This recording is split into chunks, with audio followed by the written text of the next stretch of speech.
We should wait for some more people to show up. Yeah. Just hang out for a bit. Usually it's nice to let the flow come in. For sure. Make sure everything's posted and running properly. Yeah, I think I got a few more to send out. Let's see.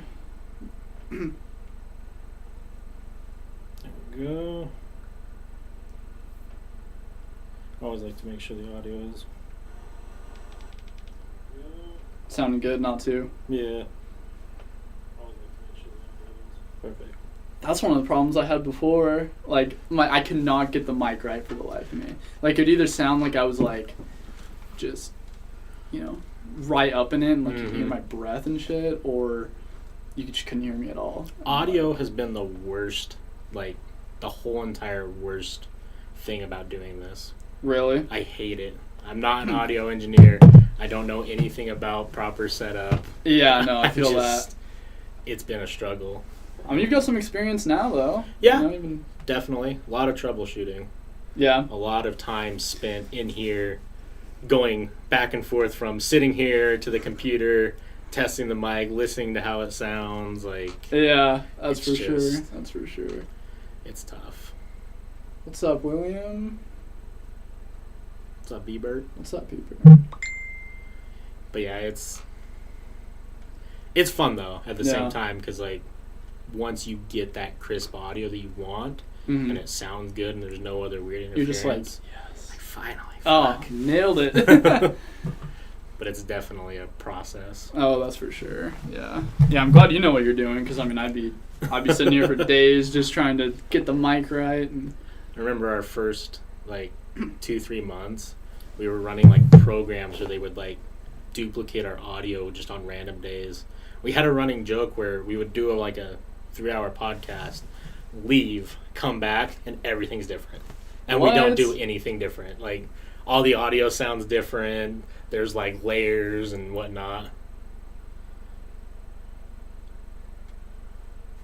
I didn't hear anything. You hear something? No. No. A high-pitched noise kind of sounds like crickets. Huh. See, and this blows my mind because I've done 10 podcasts in the past month or two. Yeah. Perfect audio. Really? Perfect audio. Huh. It's just so... Shit. Oh, man. I didn't hear anything. You hear something? No. A high-pitched noise kind of sounds like crickets. Huh. See, and this blows my mind because, I've done, 10 podcasts in the past, month or two. Yeah. Perfect audio. Really? Perfect audio. Huh. I don't hear anything. It's just so... weird. It's on YouTube and Twitch? See, okay, if I go to Twitch and it sounds different, I don't know. Oh, well. What do you do? It sounds like the bearings in a PC fan. I mean, I hear the fan. Yeah, I can hear the fan, but it's pretty not... lightly. Is it unbearing? Or unbearable? Bearing. It's unbearable, or is it manageable? I mean, because, I can hear the fan. I can hear it, too. Manageable. I mean, because, I can hear the fan. I can hear it, too. I can hear it in the background now. A little bit, yeah. Okay, what I'm going to do, I'm going to mute the mic for a second. I have an idea.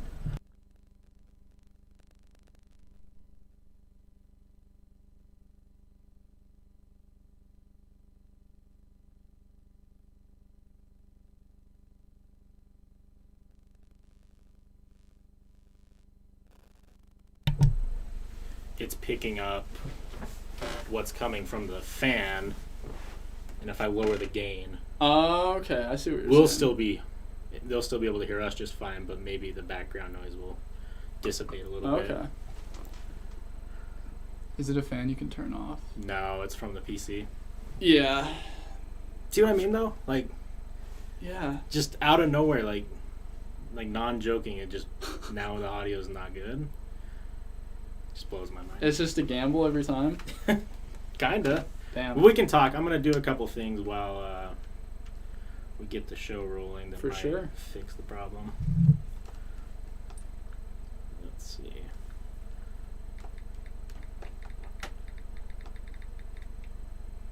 So what all did you cover on the first episode? Because I watched it when you posted it originally, but So I just talked about what I wanted to talk about, basically, stuff that I thought, like topics that would be cool, and just, that's pretty much it. I mean, really was just an introduction. right. It was like, hey, we can, we're going to talk about, these issues, and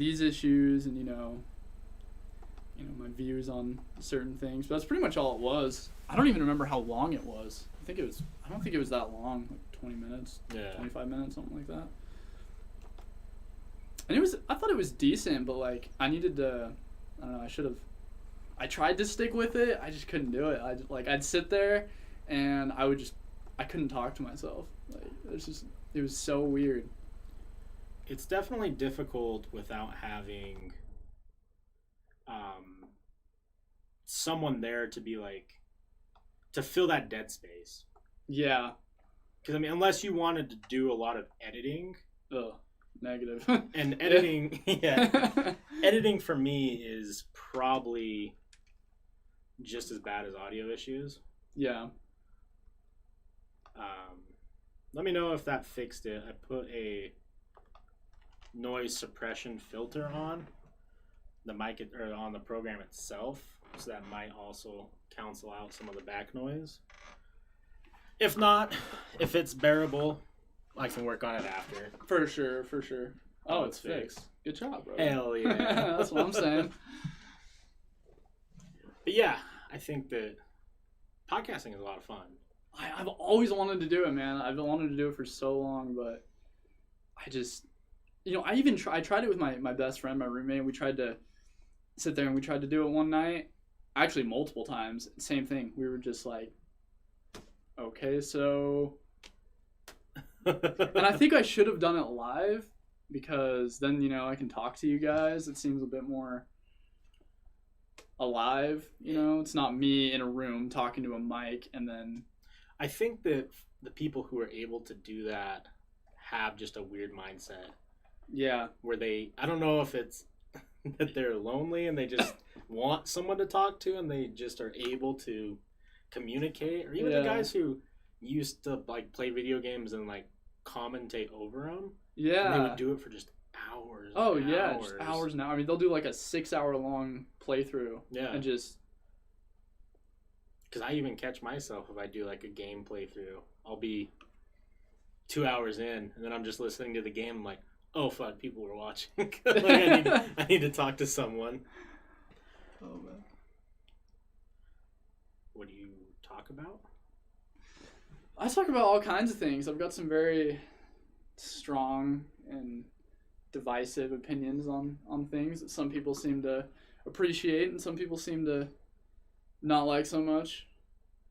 I look at a lot of your posts that you make on social media and whatnot, but I don't know if it's just the people who you've either pissed off or offended, if they've just got off your social media or what, but like most people seem pretty on board. I think one of the things with that is that if someone like attacks me on there is like an army of people, just like people who've been I've been friends with on there forever, that like all my posts and stuff. They will just all gang up on the person, and it just cracks me up every time. So usually I won't even have to do anything. I'll just watch, and they'll just and so I think that might be part of it, but yeah, I mean I have an app that tells me, and I usually get like 5 or 6 people that delete me a day. Oh, really? Yeah, but then I would get like 10 or 15 requests a day too. And I also have just lots of pending requests that I just... Yeah, people just adds up. Yeah, and a lot of them it's people I have no idea who they are, and a lot of really old people for some reason. Like, I have like 5 or 6 like 60-year-old heavily Republican women that add me, that no mutuals, nothing, and I'm just like... Those Karens want to give you a piece of their mind. Yeah, apparently, man. How dare you have opposing opinions? For real, yeah, and I've got so many of those on my pending requests, and I'm just like, I don't know if I want to accept this, if I want to... Yeah. So I did it the other way on my Facebook. I just went through and started adding people who are local. Yeah. And now it's up to an ungodly amount that I don't know, like, I know maybe like 10%. Oh, yeah. But Same. it's led to, like, I've met a lot of cool people, but at the same time, I'll go through and just read the most just ignorant or stupid shit. And I can't control myself when I see shit like that. I just have to say something. Yeah. Like, you know, it's just... Yeah, I just can't help it. I'm just like, I gotta tell them, like, they're wrong, bro. You know, like... That's the weird part about social media, too, is everyone is tough over a keyboard. And what I mean by that is, like, they'll post, like, this crazy opinion that's either, you know, shitty or offensive or whatever. And then right when someone opposes them... They're just like, oh, wait, they'll back down. Yeah. Yeah. It's like, all the time. What were you expecting? People to not to oppose your opinion? Like, I'm a firm believer that if you're on social media and you're posting stuff and you aren't ready for opposing opinions, don't post. That's what I love the most about, you know, posting stuff like that is people, you know, I like the commentary. I like to see people's, you know, views and responses, and I like to, you know, talk to them, or, you know, if they disagree with me, I like to, you know, kind of debate with them and whatnot. Yeah. Sometimes I'll post something and I'll just be so tired, and like it'll just, you know, so many comments stuff, and I'll just be like, oh, I don't want to deal with this right now. And I'll just not respond. But I mean, most of the time that's my shit, is to go in there and debate with them. What are you boys talking about, doing podcasts and stuff? For those people who say dumb shit in your inbox, there's only one thing to say in response, in your words. Don't be stupid. I do. I get so many dumb people in my inbox. And I never know them, or usually they'll say that I know them, but I just have no recollection of them. And like the one the other day, the girl, did you see that? The girl who asked me for she asked me for a ride. It was on Snapchat. Oh yeah, that was so like, fucking hilarious, dude. Just out, and that got me heated, bro. Like, she was just, who confesses that she got a DUI with her daughter in the car to a complete? I mean, she says she knew me, but I have no She confessed that when you originally gave her a lift? No, so I never gave her a lift or anything. She just messaged me on Snapchat. Oh, okay. And was like, hey, can you give me a ride? Or something. And I was like, do I know you? Right. And she was like, and I looked through like her Snapchat stories, and she just looked really just like trashy, I guess, you know, really, I don't know. And so I just had this thought. So then she was like, I got a DUI. I really need, you know, some help. And I just had this feeling. I was like, I don't even know why I asked this, but I just said, hey, was your daughter with you? And and she was like, yeah, but she's fine now. Oh my. I'm just like, are you fucking serious? Like, not a snowball's chance in hell I'm driving your ass anywhere, you know? That's when I was like, sound like a pretty shitty parent, you know? Pity your daughter. I saw that. I was just laughing so hard. I'm like, I hope she realized how ridiculous. Do you get people asking you for money? No, I don't get really people asking me for money.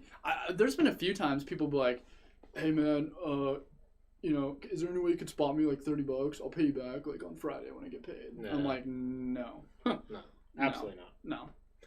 I've been having a string of people messaging me with like, and I don't know like why they're messaging me. I don't ever put up that I have or don't have money. I don't talk about finances. Yeah.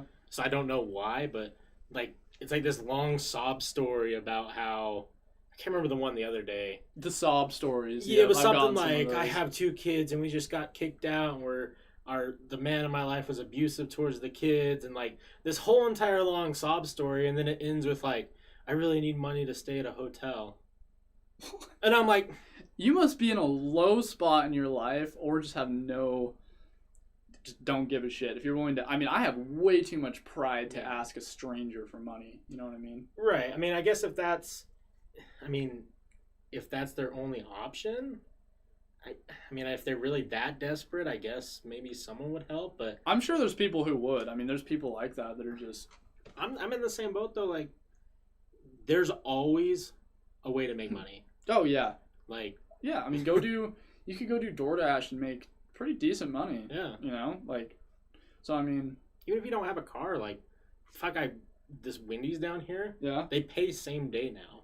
Really? Yeah, I saw same day pay. Yeah, I really? saw on wow. like the window where it said something like, "Join now and get same day pay." I don't know if it's just for that day, or if it's like they always pay you every day now. But I'm like, fuck, if you're in a bind, paid every single day. That'd be dope. So nice.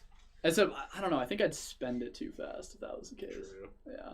I feel like if I had, money in my pocket every single day, then we'll just go get things. For real, I can't save, dude. Like if I have money in my savings account, my mind goes to, all right, what can I buy with this amount of money that's badass? At what point was the daughter there? I don't know. I didn't really ask. Like, I didn't go into details. I wasn't like, tell me the story. She just said, yeah, but she's fine now. So I think that kind of implies that she was in the car with her. Yeah. And I don't know how she still has custody, honestly. I think she should have her kid taken away. You're driving around fucked up with your daughter in the back. And then just telling strangers about it so casually. Like, yeah, she's good now, though. Like, I just don't know if people...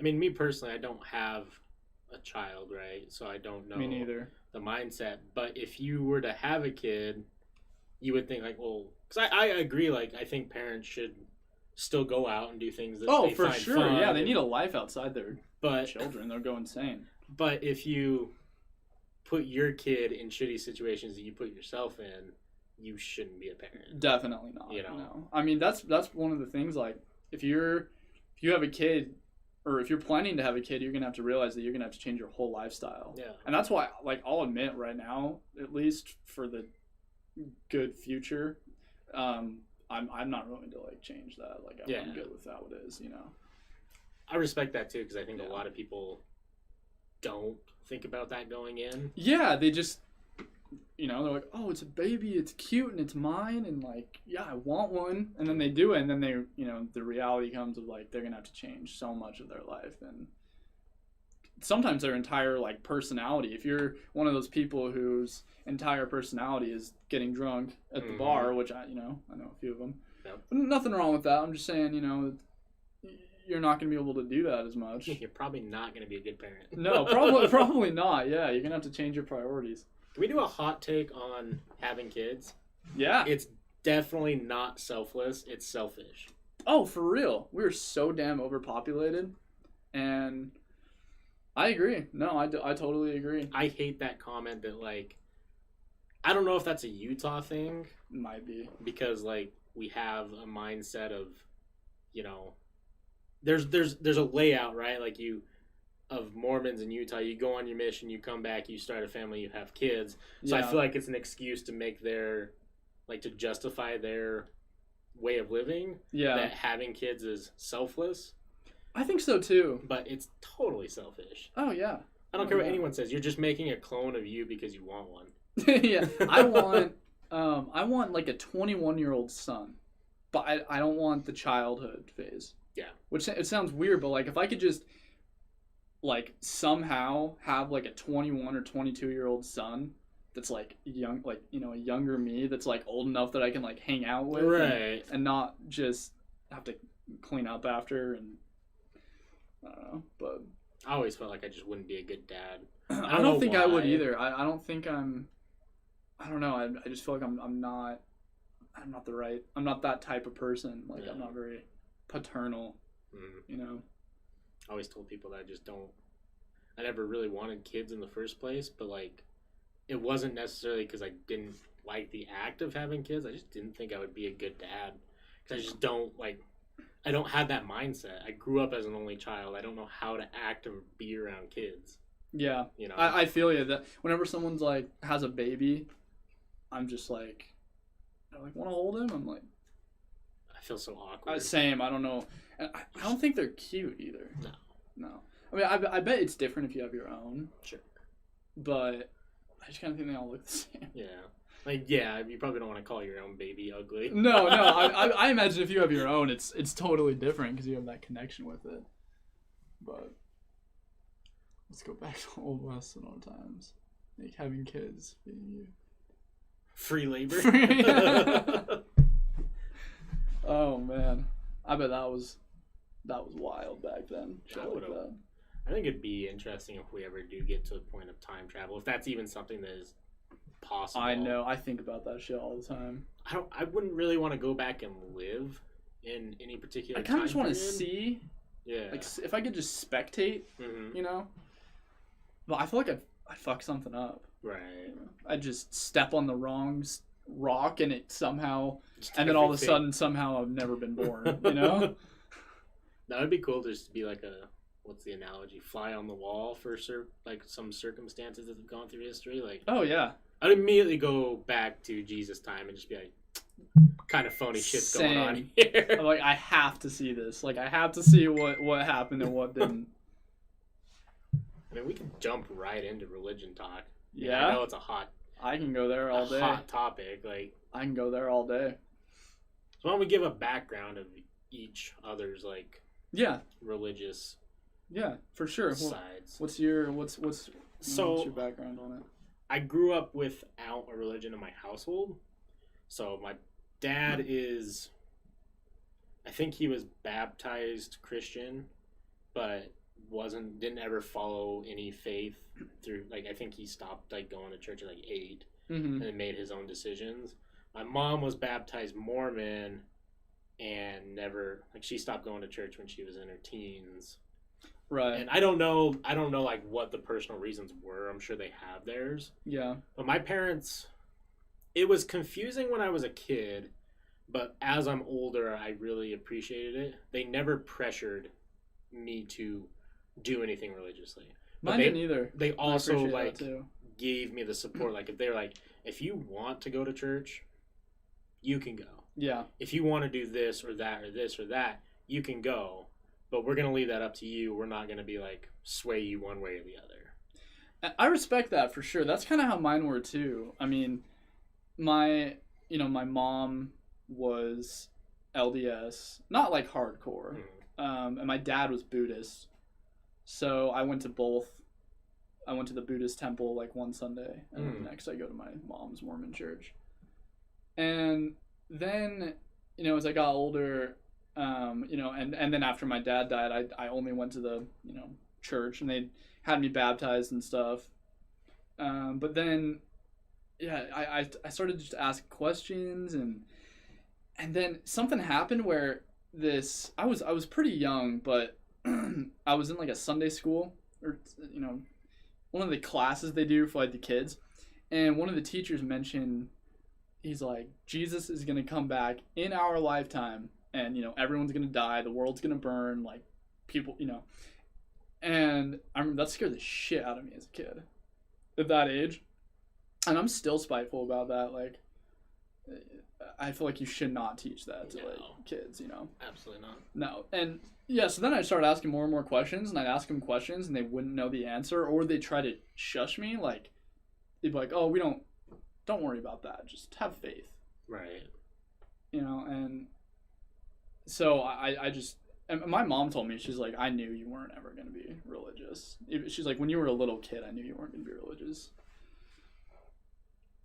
Don't ask. Yeah, that's for damn sure. What was it that I asked? I'd say, because in the Mormon Church, they believe that God and Jesus are separate, but kind of the same. Like, there's the Son, the Father, and then like the Holy Ghost. And I'd be like, okay, so God sacrificed. He gets mad at Adam and Eve for eating the apples, or Eve for eating the apples of knowledge, which I still don't think that she did anything wrong. No. And then he sacrifices himself, who is also his son, to save us from himself. Right. And then never lets it down. For all of history, I gave my only begotten son for you. It just seems weird. And I'd be like, why couldn't he just forgive us? Why do you have to, abort his 30-year-old son in the most brutal way possible? Right. And they'd be like, God is mysterious. He's a mysterious guy. Works mysterious ways. Yeah, he's always. That's not an answer. Like, And then when I was in my junior high years, I became so anti-religious that I just hated. I had like a deep hatred for anything religious. Like I'm sure anyone who knew me back then, they vouched for me on that. I'd go on Instagram and just go on rants all the time and just argue with people. Yeah. It started to cool off a bit, but I mean, I've been an atheist probably since I was 12 or 13. I remember. Yeah, that's right. Yeah. Yeah, I don't know. I don't think there's a God out there. I really don't. No. Do I think that there's something that we don't understand? For damn sure. For sure. That's the thing. There's definitely shit that we don't understand. And I feel like a lot of times something weird will happen or something that's unexplainable, and people jump to the conclusion.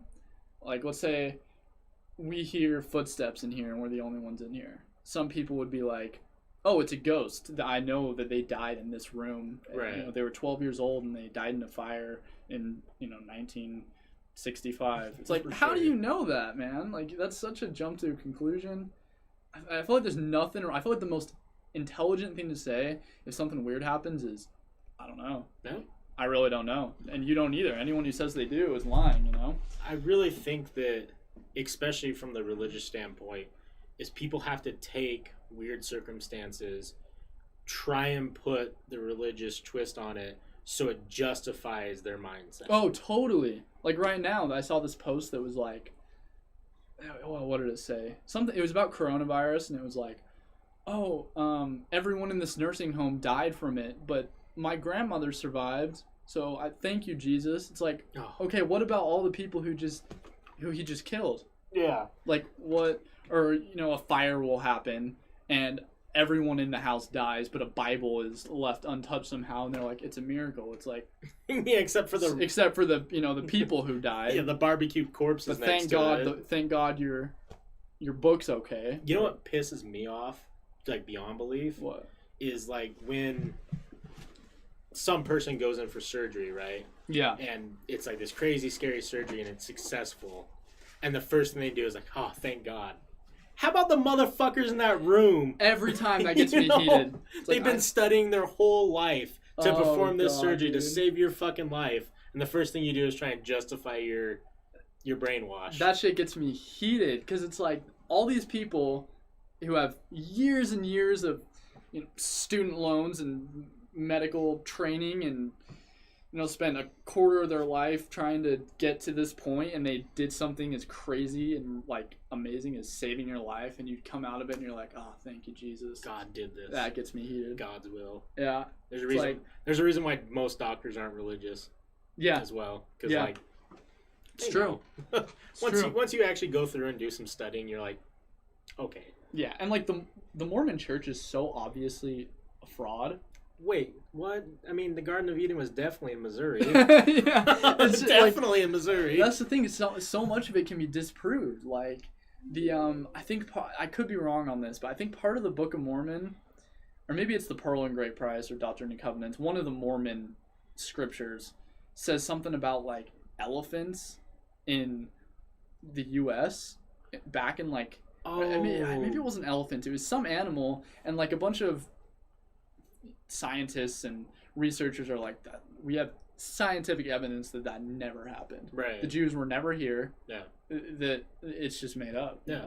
And there's also a book that came out very close to the time of Joseph Smith's prophecy and first vision, all that shit, that was oddly similar to the story of I can't remember what it's called.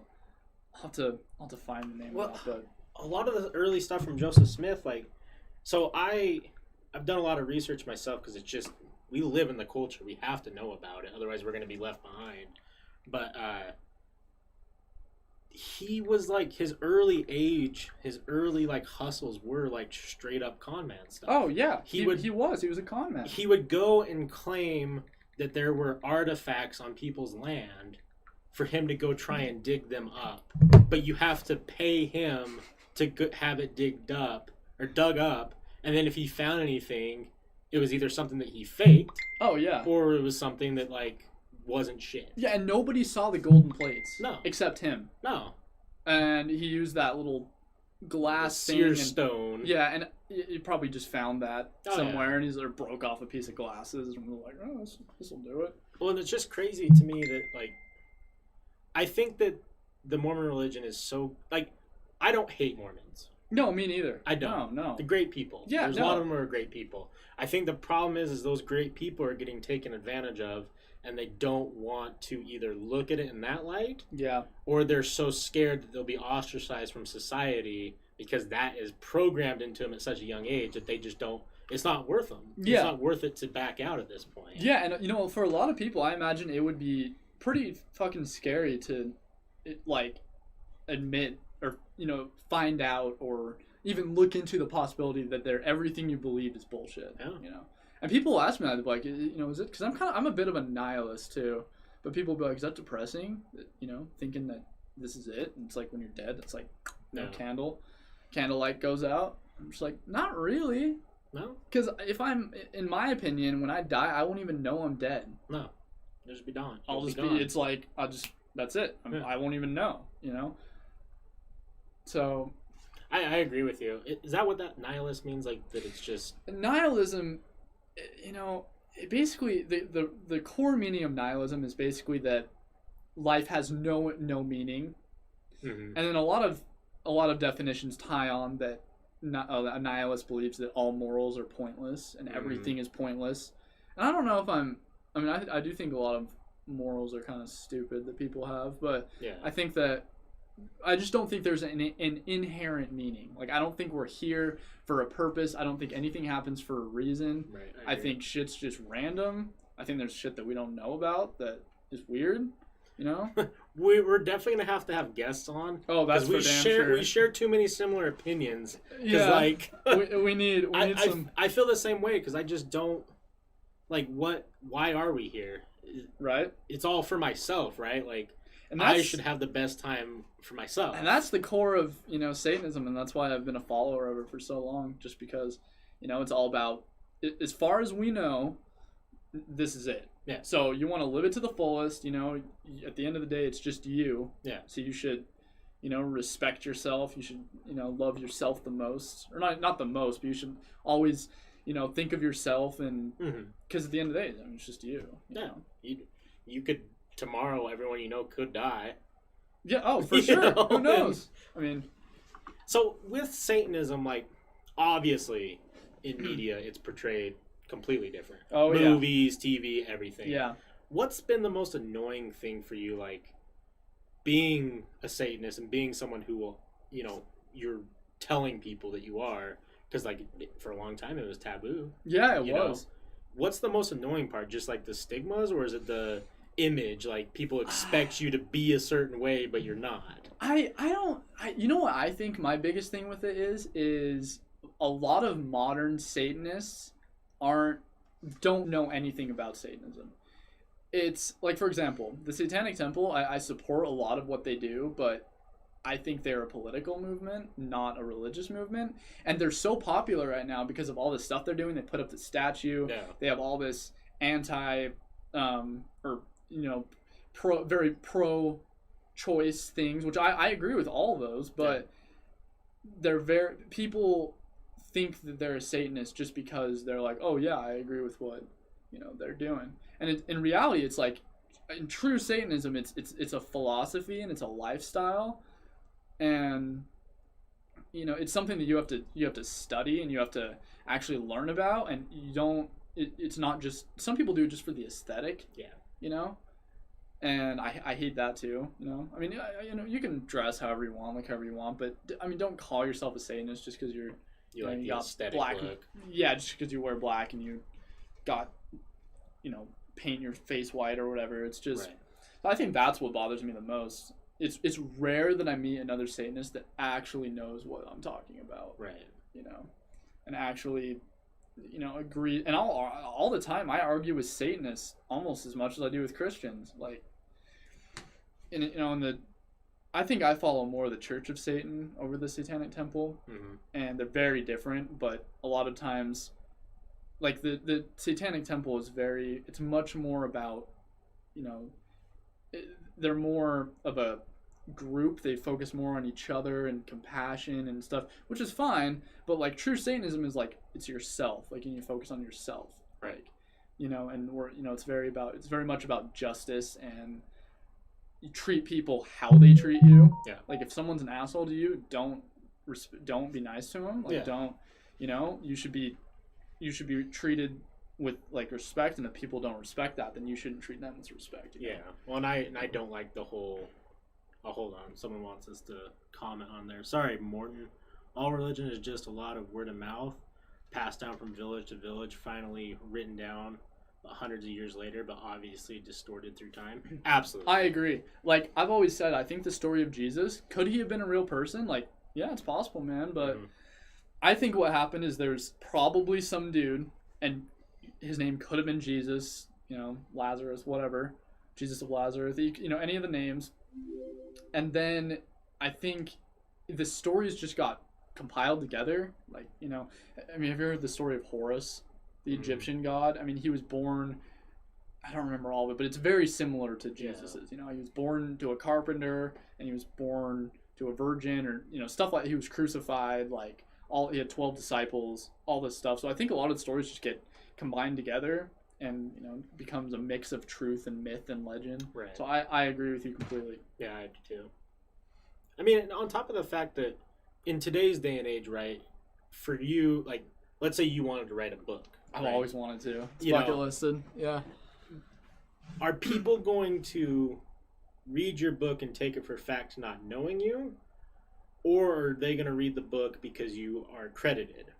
And that's one thing with the Bible that I've always wondered, like, why do we give credit to someone that we don't know anything about? Yeah, that's a good point. I don't know who wrote the Bible. I mean, a lot of it, it's a compilation of letters and journals, and, they brought it together at the, what's it called, the something of Nisai, I always forget it. Yeah, I know. But yeah, they just compiled it all together. And a majority of it was written by John the Revelator. I know he did all of Revelations, and then a lot of the disciples wrote theirs. But it's not a narrative, and like the Quran is more like a book, like from beginning to end. But the Bible's it's not. There's no beginning and end really. Like Revelations and Genesis are definitely an end and a beginning, but it's not a narrative, and it's just I mean, we don't know the people who wrote it, and I think some things in the Bible are more respectable than others. Yes. Oh, and I hope that a lot of people look at it that way too, because regardless of what you believe, there are good things to pull from the Bible. Oh, absolutely. That could help you live a more fulfilling life. Yeah, but totally. The New Testament, especially. Yeah, where my problem lies is just, why are you so blindly okay with following what people are telling you? And they don't even read it, dude. Oh, like the vast majority of like Christians I've talked to haven't read the entire Bible. They always say, "Oh, I've read parts of it. Yeah. I've read a good bit of it." But it's rare that I find someone who's read the entire thing cover to cover. And I think if you're gonna follow that, you need to read the entire damn thing multiple times. Yeah, if it's gonna be, because that's what really made me an atheist. Is I read the Bible. It wasn't anything else. I read the Bible and I was like, "There's no fucking way." And there's just so much outrageous stuff, and I don't think that that's really like. I've gone to church. Same. I've been to a lot of churches. I like to experience a variety of them to see how they handle themselves. Me too. But I've never been there and then someone was like, "Hey, you should go home and read this section and this section, and then we'll do more of that." Like, I don't think they tell people to read the Bible because they know. Do either. I mean, they might read like a part of it, like a section, like a passage, but the popular stuff that pushes their narrative. Yeah. But if you go back and read, like, isn't there the 15 or 20 mythical creatures in the Bible that don't exist at all? Yeah, like that have never existed and all kinds of shit. Yeah, it's true. I don't know. And you know what I find weird is the God of the Old Testament is very spiteful and vindictive and jealous and violent. But the God in the New Testament is very forgiving and like, compassionate. It's almost like it's two different people. Do you think that the two different gods were created based off of the time period. So like, Definitely. do you think it was easier to push people with fear back when the old God was there? Yeah. And then when people were like, well, we don't like the fact that we're supposed to fear him. It'd be better if he was compassionate. So they I'm sure that's a huge part of it. Yeah, that's a good. I never thought about that, but it's true. I definitely think you're right because like Machiavelli, said that it's better to be feared than loved. And I think in some situations, if you're a religion in a time period like that, it might have been beneficial for them to be more feared than to have people fear God instead of love Him. Just tell people to read.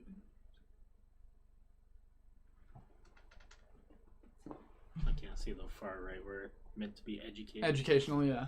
Religion. Yeah, They should tell people to read the whole Bible, though. Yeah. Especially I think even just the Torah, like the first 5 books.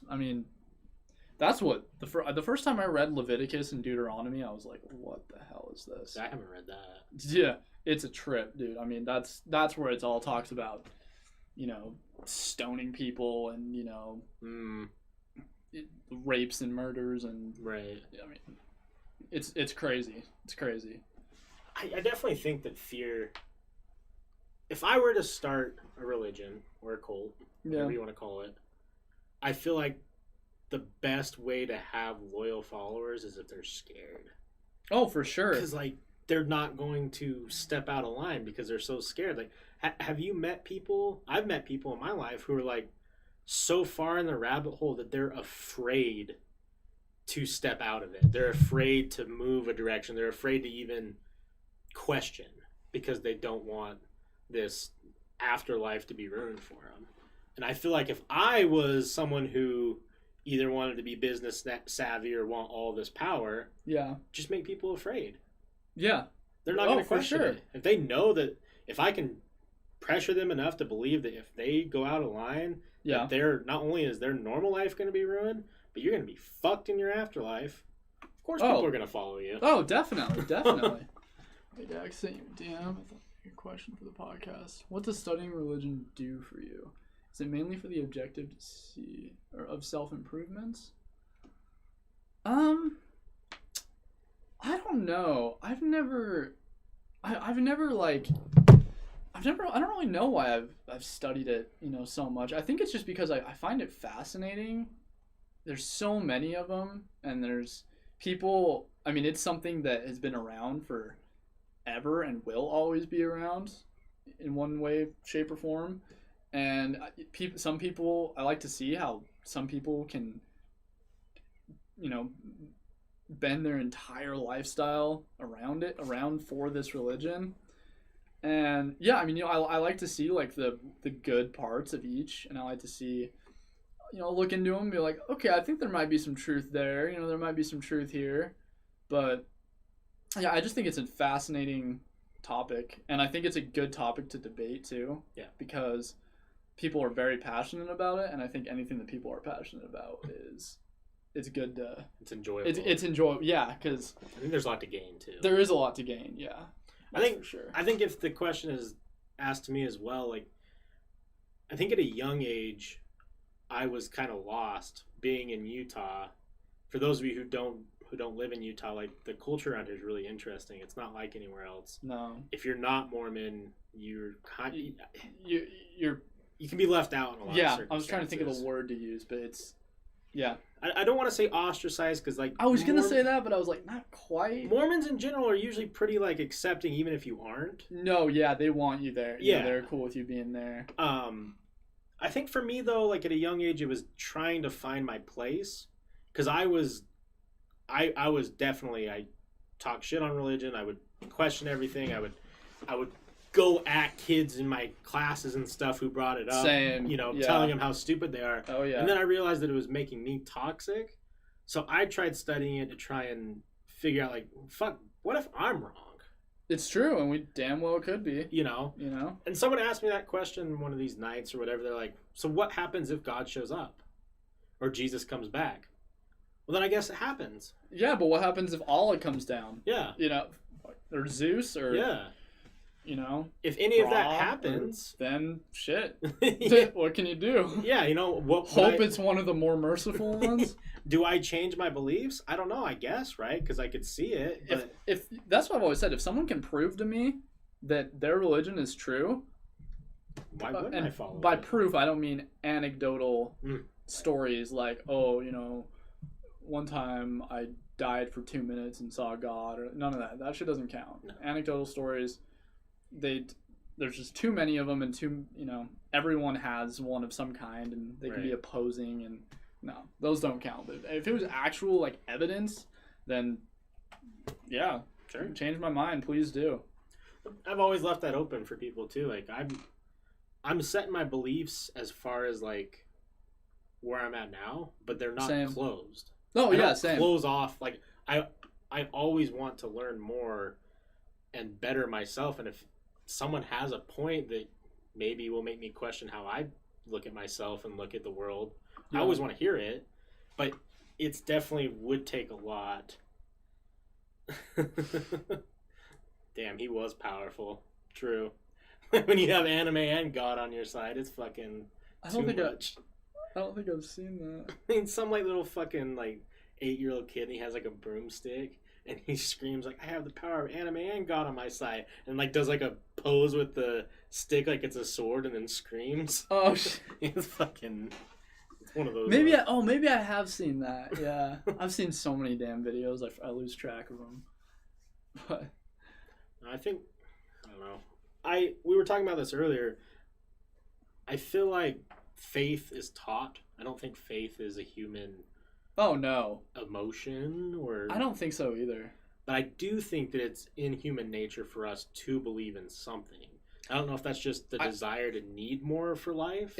I think it's really hard for the human mind to grasp the possibility of nothing. Right. You know? And I think that's one of the reasons why people ask if it's like depressing to believe that. You know, and it's just like I only believe that until proven otherwise. But yeah, I mean, I think it's hard for people to think, all right, this is it, boys. Yeah. After this, we're dead and gone forever, and there's nothing ever. No one wants a time. No one wants to think. Yeah, no one wants to think about it. It's hard for the human mind to. It's so final and like.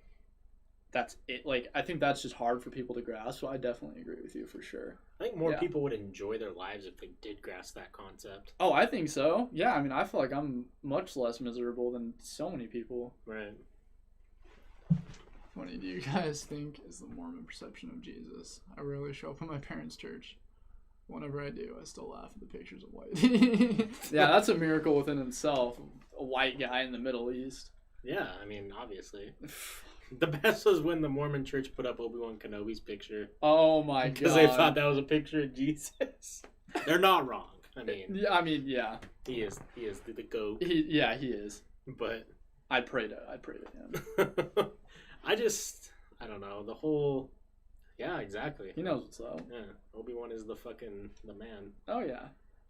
I don't know. I don't hate. Like I said, I don't hate any person who's religious, and I think that gets portrayed easily. Yeah, it does. I've had a lot of people tell me I'm, Islamophobic or Christophobic. I can't remember the word for that one, but it's really not, man. Like I'll admit I don't like the religions themselves, but I've got nothing against the people. No, I have plenty of Christian friends. Mm-hmm. And we usually don't even talk about religion. No, rarely. So I mean, I'm totally cool with it, but. I think that's the cool thing about podcasts in general, though, is we're allowed to have this conversation in a setting where people can listen, and maybe to one person they hear this and they're like, "That's what I wanted to hear." Yeah, and I think it's better to because I've always been good at writing things, like essays or even posts or whatever. I've always been good at putting my words down into writing form. But I think writing can get misinterpreted really easily. Like if you text someone and you mean it one way and they're like, take it another. Right. And then you don't want to be, I don't know.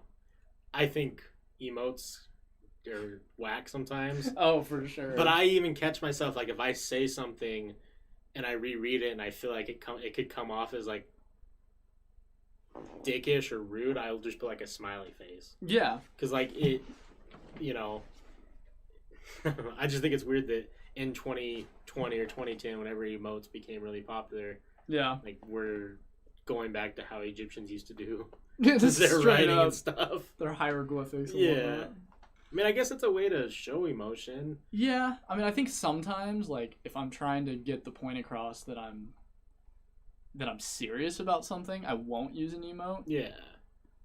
You know, like if I'm not even like that I'm angry or anything, it's just I'll just be like, no thanks. Yeah. I think that's a lot more serious than no thank you with a smiley face.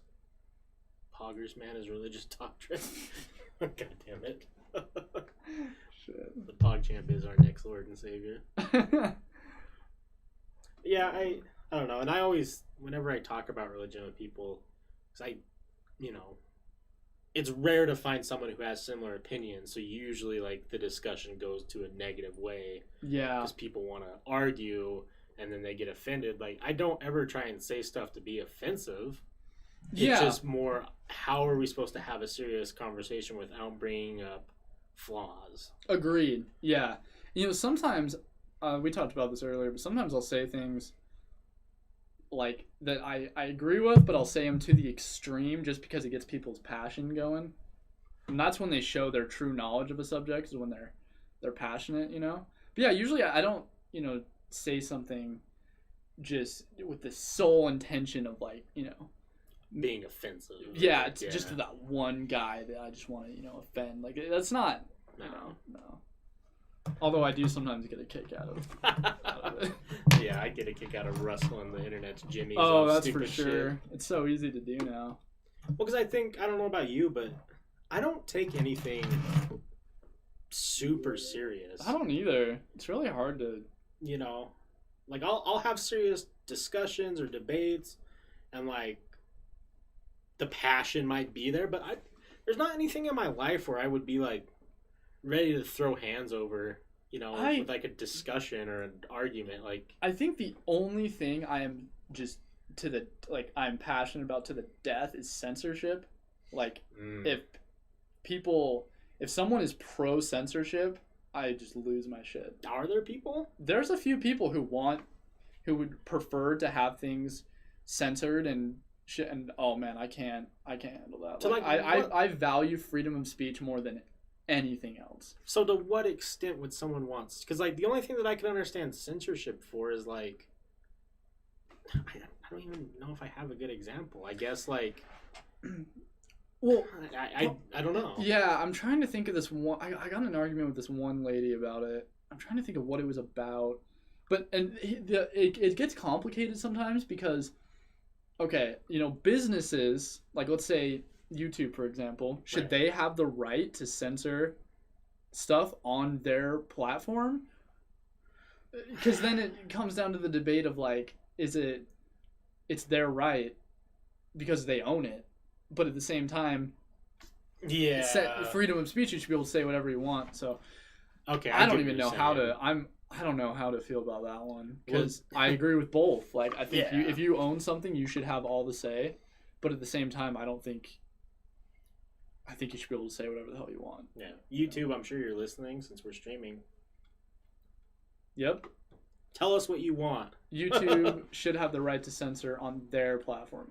Yeah, I agree, even though I think it's pretty pathetic to censor people for any reason. I think for me it depends on what they're censoring.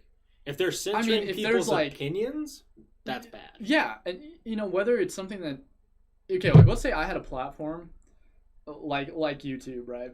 I would not censor anything at all unless it was, like, something outrageous, like, child porn or something super fucked up, and that obviously I'm gonna censor. Right. But I like words, like, I wouldn't censor anything. Yeah. No matter how outrageous.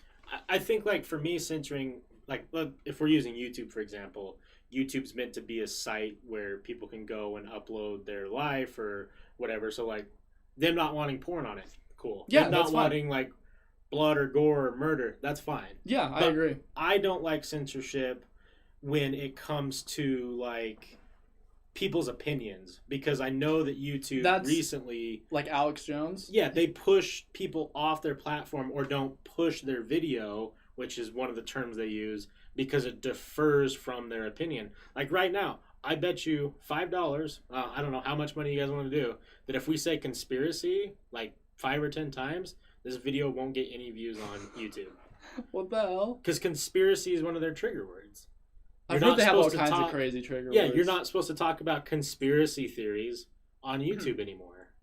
But if you talk about aliens or UFOs for some reason, those are getting pushed really hard. Really? That's bizarre. It's just weird. Spicy biscuits with your nuts? All right. For sure, man. Thanks for that. The trick is where you draw the line. There's still make money too much or too... Yeah, I agree. They are a business, right? Yes, and I agree with you completely. I am for freedom of speech. I'm also for the consequences of your speech. Yeah. I don't think the government should be able to tell me what I can and can't say, but I think if someone says something, racist and they get knocked out, yeah, I say they deserve it. Oh, well, yeah. 100%. I mean, I think it should be, but I just don't think the government should be able to say, I don't think it should be criminalized, right, saying stuff. But you should be held. But I mean, if you're walking around, saying the N-word and you get your ass kicked, hell yeah, you deserve that shit. Yeah, fuck you. Yeah, you're for a piece of shit. Do you, since we're on the topic of censorship, do you think, let's say Joe's an imaginary person, not anyone in particular, goes on social media and says some racist shit. Yeah. Okay. Do you think that it's justified for people to reach out to maybe his employer or his family or people in his life saying, hey, Joe's a fucking racist piece of shit, I just want you to know? That's a damn good question. Because we're seeing that a lot now, We are. And yeah, the canceling culture. Okay. Some people say canceling culture is not real. It absolutely is. 100%. The media might blow it out of proportion, but it's real. So I think if you go back on someone and it's like, oh, look at this, 15 years ago they said a homophobic slur, let's ruin their career, I think that's fucking pathetic. It's a different time. It's pathetic. Different time is not a justification for people being a piece of shit, but if you go back 15 years and someone was like, wow, I just went and saw this movie, it was gay. Exactly. It meant something different. Oh, for sure. And a lot of times that's how it is. And it's just ridiculous. But I mean, yeah, I think if you're being a racist piece of shit and people, reach out to your employers, I think the employer should have the right to know. Yeah. For sure. Just like, it comes with your actions, right? Yeah. As much as I'm against slandering someone's name, certain things require that as an action. Yeah. I think that people jump into it too fast. That's the thing that I have the biggest problem with. People, they'll hear an allegation or a rumor or that someone said or did something, and everyone will just jump on and just try to ruin their entire career within a matter of a day or two. Right. It's like they should learn the facts. They should really, really look into it, find out every bit of information they can before they're gonna do that. Well, I mean, yeah, I agree. Like if people, that's my biggest thing. People do it too fast. They're too quick to do that. Who was the guy the comedian, Aziz Ansari? Is that what his? I'm probably pronouncing that wrong. But Aziz Ansari, the comedian. Yeah. Aziz Ansari. Yeah. Is that it? I think so. Didn't he have someone come out and say that it was like during the Me Too movement that he Me Too'd a lady? Like she came out and claimed that, and then they found out that it was a false claim. Yeah. But it ruined his image for a good 2 years, and he was afraid to do comedy or something like that. It happens. Stuff like that. I think on the flip side of this, right? So let's say we do this podcast and then someone comes out and says, oh, Wes Me Too'd me or Dax Me Too'd me, and they try to ruin us, and it comes out that it's fake.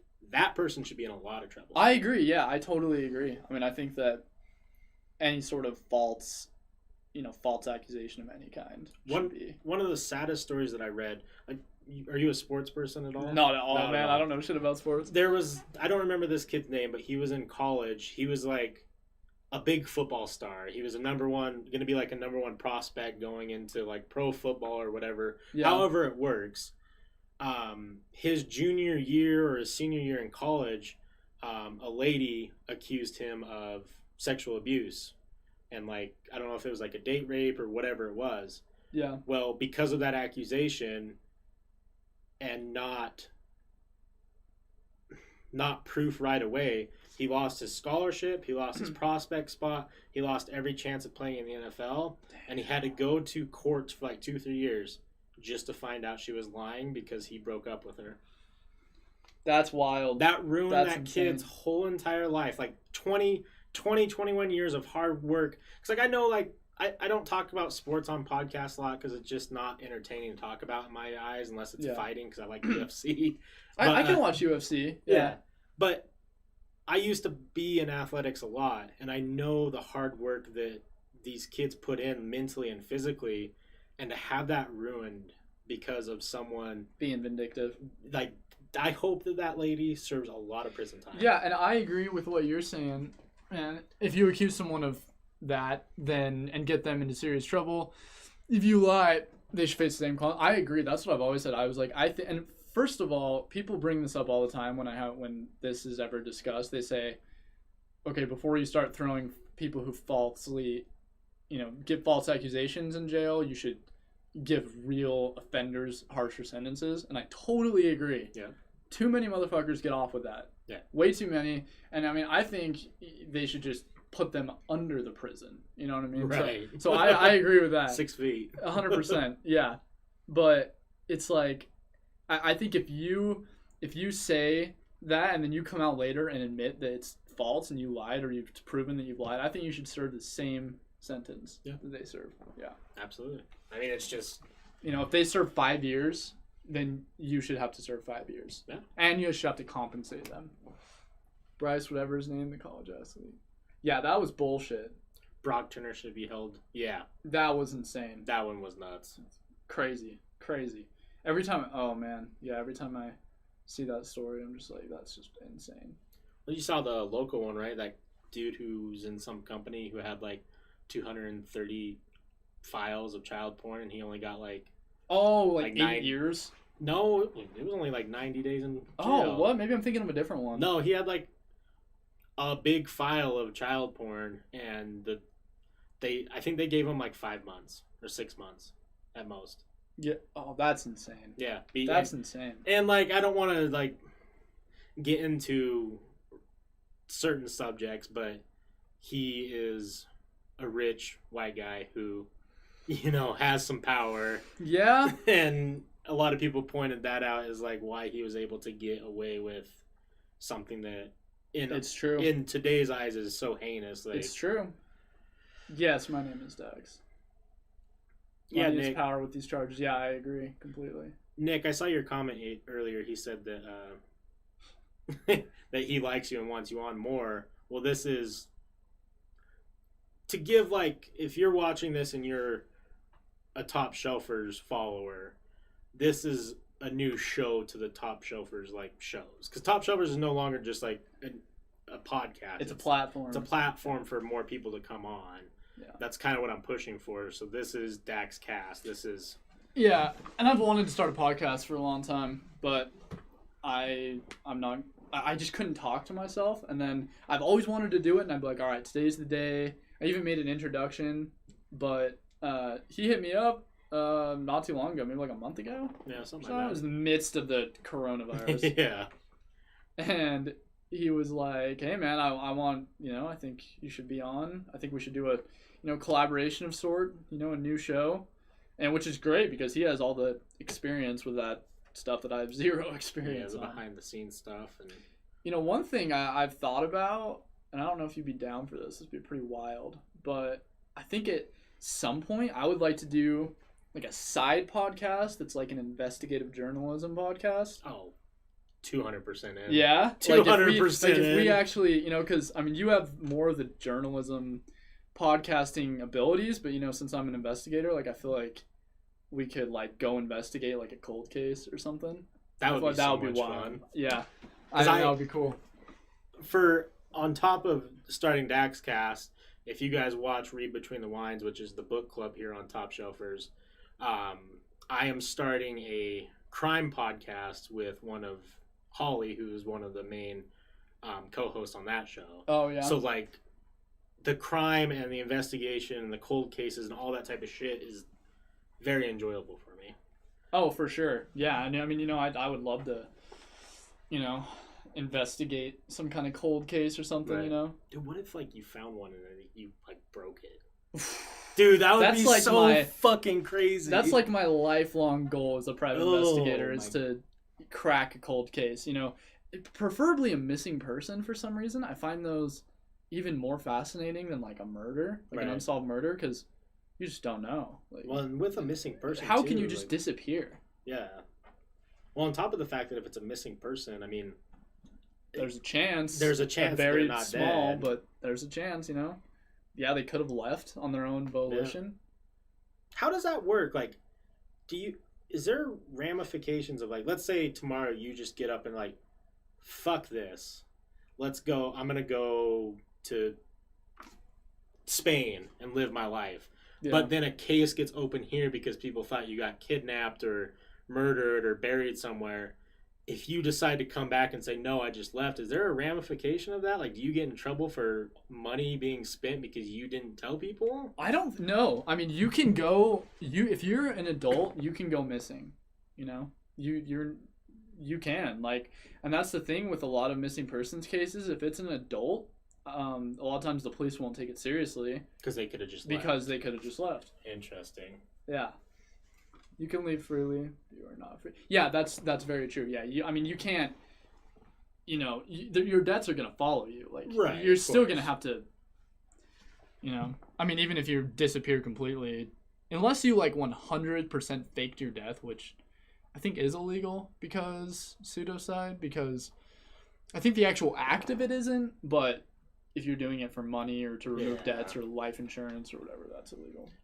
Dusk asked, who was the lady that disappeared and her husband committed a double suicide with the kids? It was the family down in Draper, right? Is it really popular? It was just Susan Powell? Yeah, Susan Powells. Powell? Yeah. Dax needs to find Tupac. Tupac. That would be the day. We all know he's in Cuba. Right. Yeah. Can you get like a smaller cooler for the set where you're talking about cold cases that's filled with cold beer and the files cracking a cold? Nice. Clever. I like that. Crack the case as to where she went. Yeah, I mean, I know some people who, were helped on that. Yeah. On that case. It's wild. I watched the show that they put out on one of the local ABC or NBC or whatever. Yeah. I don't know what channels or what, but they did like a 4 or 5 part on the Susan Powell case, and they did a really good job. I mean, it's fucked up.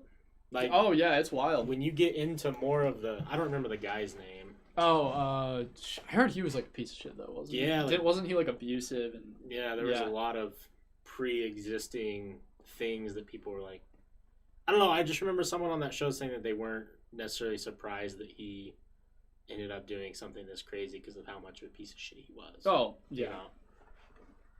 Oh, Tyler, what's up, man? How do you... Is there just like a place for cold cases that you can just look up? It's in a I'm pretty sure it's in a database. Yeah. You can, like I think on like utah.gov, there might be like an open missing persons thing. Ethan, what's up? That would be fun, though. I mean, obviously, since you have the experience of being a private investigator, you probably have is there like, okay, I guess this could go into your work. Yeah. Is there like what's the way to put it?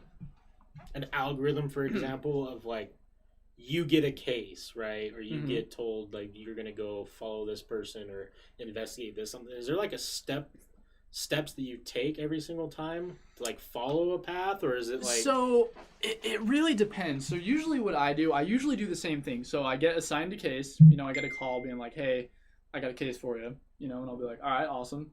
So then I usually, the first thing I do is contact the client, and I'll be like, hey, what's your objective? And I'll write everything down. I'll be like, okay, what's their schedule? I'll ask any details about the person.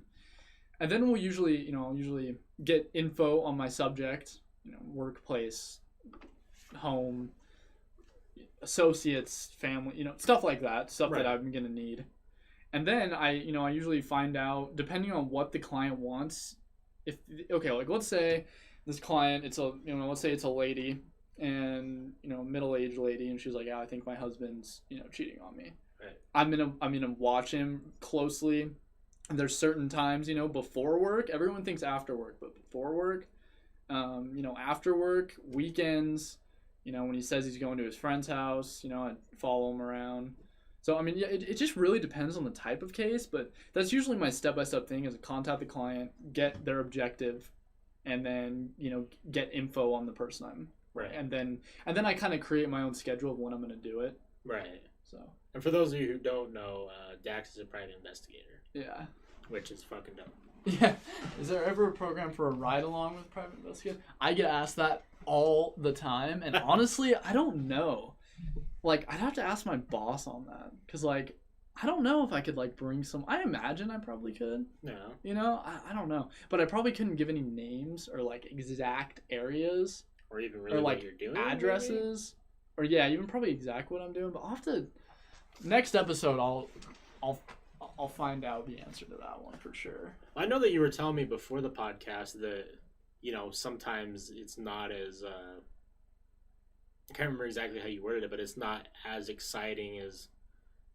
like some days are kind of boring because you end up just sitting in a car for a certain lot of time trying to see if this person's going to actually come about. Oh, yeah. In movies...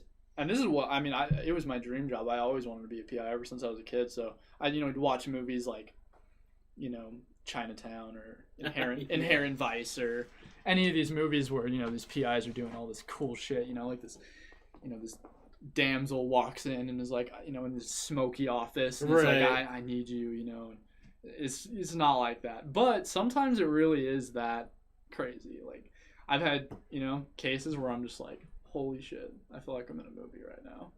This is wild. But then other times it's like I'm sitting out here for 10 hours and nothing's happened.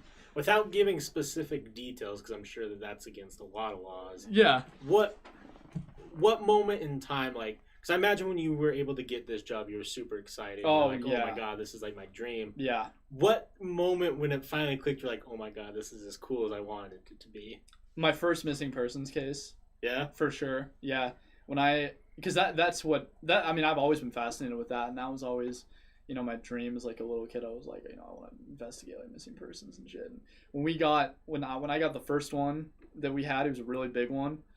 I think a lot of you guys actually who are friends with me on Facebook remember that. I posted a thing about it. I shared a post, and everyone, I got a lot of shares on that post, which actually helped a lot. So, but that was it. That I was like, oh my God, like, this is like, yeah, that was the moment that I was like, holy shit, this is crazy. Yeah. I can't believe I did it. Yeah. Suited for a cold. Yeah, if it's my own investigation, I can bring whoever I want, for sure. If it's something I'm investigating on my own volition, yeah, I can bring people for sure. To add on to what your idea of like making a cold case type podcast, there's also the option of, I don't want to call it a vlog because I think that's a weird word nowadays. People think vloggers are dumb or whatever. But yeah. There could be video of going and actually trying to. Yeah, that's what I was thinking. Like, that would be fun. We go out. Like, I think it would even be cool to go to a different state at some point. And just, or, a different city, whatever, like, and we just go there and, we have like a mic that we carry around and we interview people and like I'm so fucking I know, I had that. Oh my God. I had that idea the other night. It was before you hit me up, and I was just thinking, I was like, if I could get someone with like podcasting or journalism experience, it would be perfect. Because, I've got investigative background and whatnot, and then I don't know any of this stuff, right? So if we could get someone, I think it would be perfect. I'd love to do that. I don't look at podcasting as like a financial game because it's something that I'm passionate about. I like talking to people. I do too, yeah. And I always told people, like, when people ask me like, why did I do a podcast, I can never give them a real answer, but I think I've finally came with the real answer, and it's like, if someone watches either this live or watches it like on iTunes or Spotify or YouTube or wherever we're at, like, and it just makes their day slightly better. That's all I want. Yeah, that'd be cool for sure. I mean, But on the greedy side, if we were to do something like that, like let's say perfect world, we found a cold case, we were working on it for ever and ever, and it broke, and like able to find it, dude, you can make not only like a fucking huge podcast out of it, you can make a fucking Netflix documentary. Like Up and Vanished? Yeah. Have you heard of that one? Yeah. Like, there's so much you could do, and I feel like, especially in like maybe, I mean, you would know more about it, but how many cold cases are in small towns that may not actually be that like public, that just probably are crazy? An ungodly amount. You know? I mean, it's weird. I don't know. Why do you think shit like that? Do you think shit like that happens more in small towns, or do you think there's way? I think there's way more in big cities, but they're just not as. You know, it's a city. Shit happens. Right. People go missing. But in a small town, it's like, oh yeah, Gerald went missing from the corner store, and everyone knows Gerald from the corner store, so it's a lot more interesting. And there's something about the vibe of like a small town. I actually just was talking to so I came back, me and my girlfriend, who's Bieber in chat. I don't know if she's still hanging out. We just went up to Roosevelt Friday night and Saturday. We just came back this morning. Okay. Because she has friends up there. And we went out to dinner at one of the restaurants or whatever, and it's a very, very small town. You know, everyone knows each other. Everyone was walking past, talking to all the people at the tables. Like, everyone just knew each other. And I think that in a small town, if there was a murder to happen or like a missing persons or whatever, I think it hits a lot harder. It's more impactful because they know everybody. It's personal. Yeah, they're like, well, fuck, what if it's George down the street? Or what if it's John next door? What if it was Sarah across the you know? I totally agree. I mean, it might sound cold, but I think that if someone goes missing in a big-ass city with thousands of people, it's not that people won't care. They're just not... It's not... You don't know them. No. You know, I mean, unless you could, but like... You know, likely if it's just someone, you know, most people would be like, damn, that's sad, bro. Is there funding that goes into, like, how do I word this? So, like, if someone's more, I mean, this sounds fucked up, I don't know any other way to ask it. If someone's a more important person in, like, society, like, let's say... a higher profile figure. Yeah, is there more funding that just gets pushed to that? Or is everything supposed to be treated equally because a missing person is just a missing person? I think, I mean, missing children will always be the top priority. Right.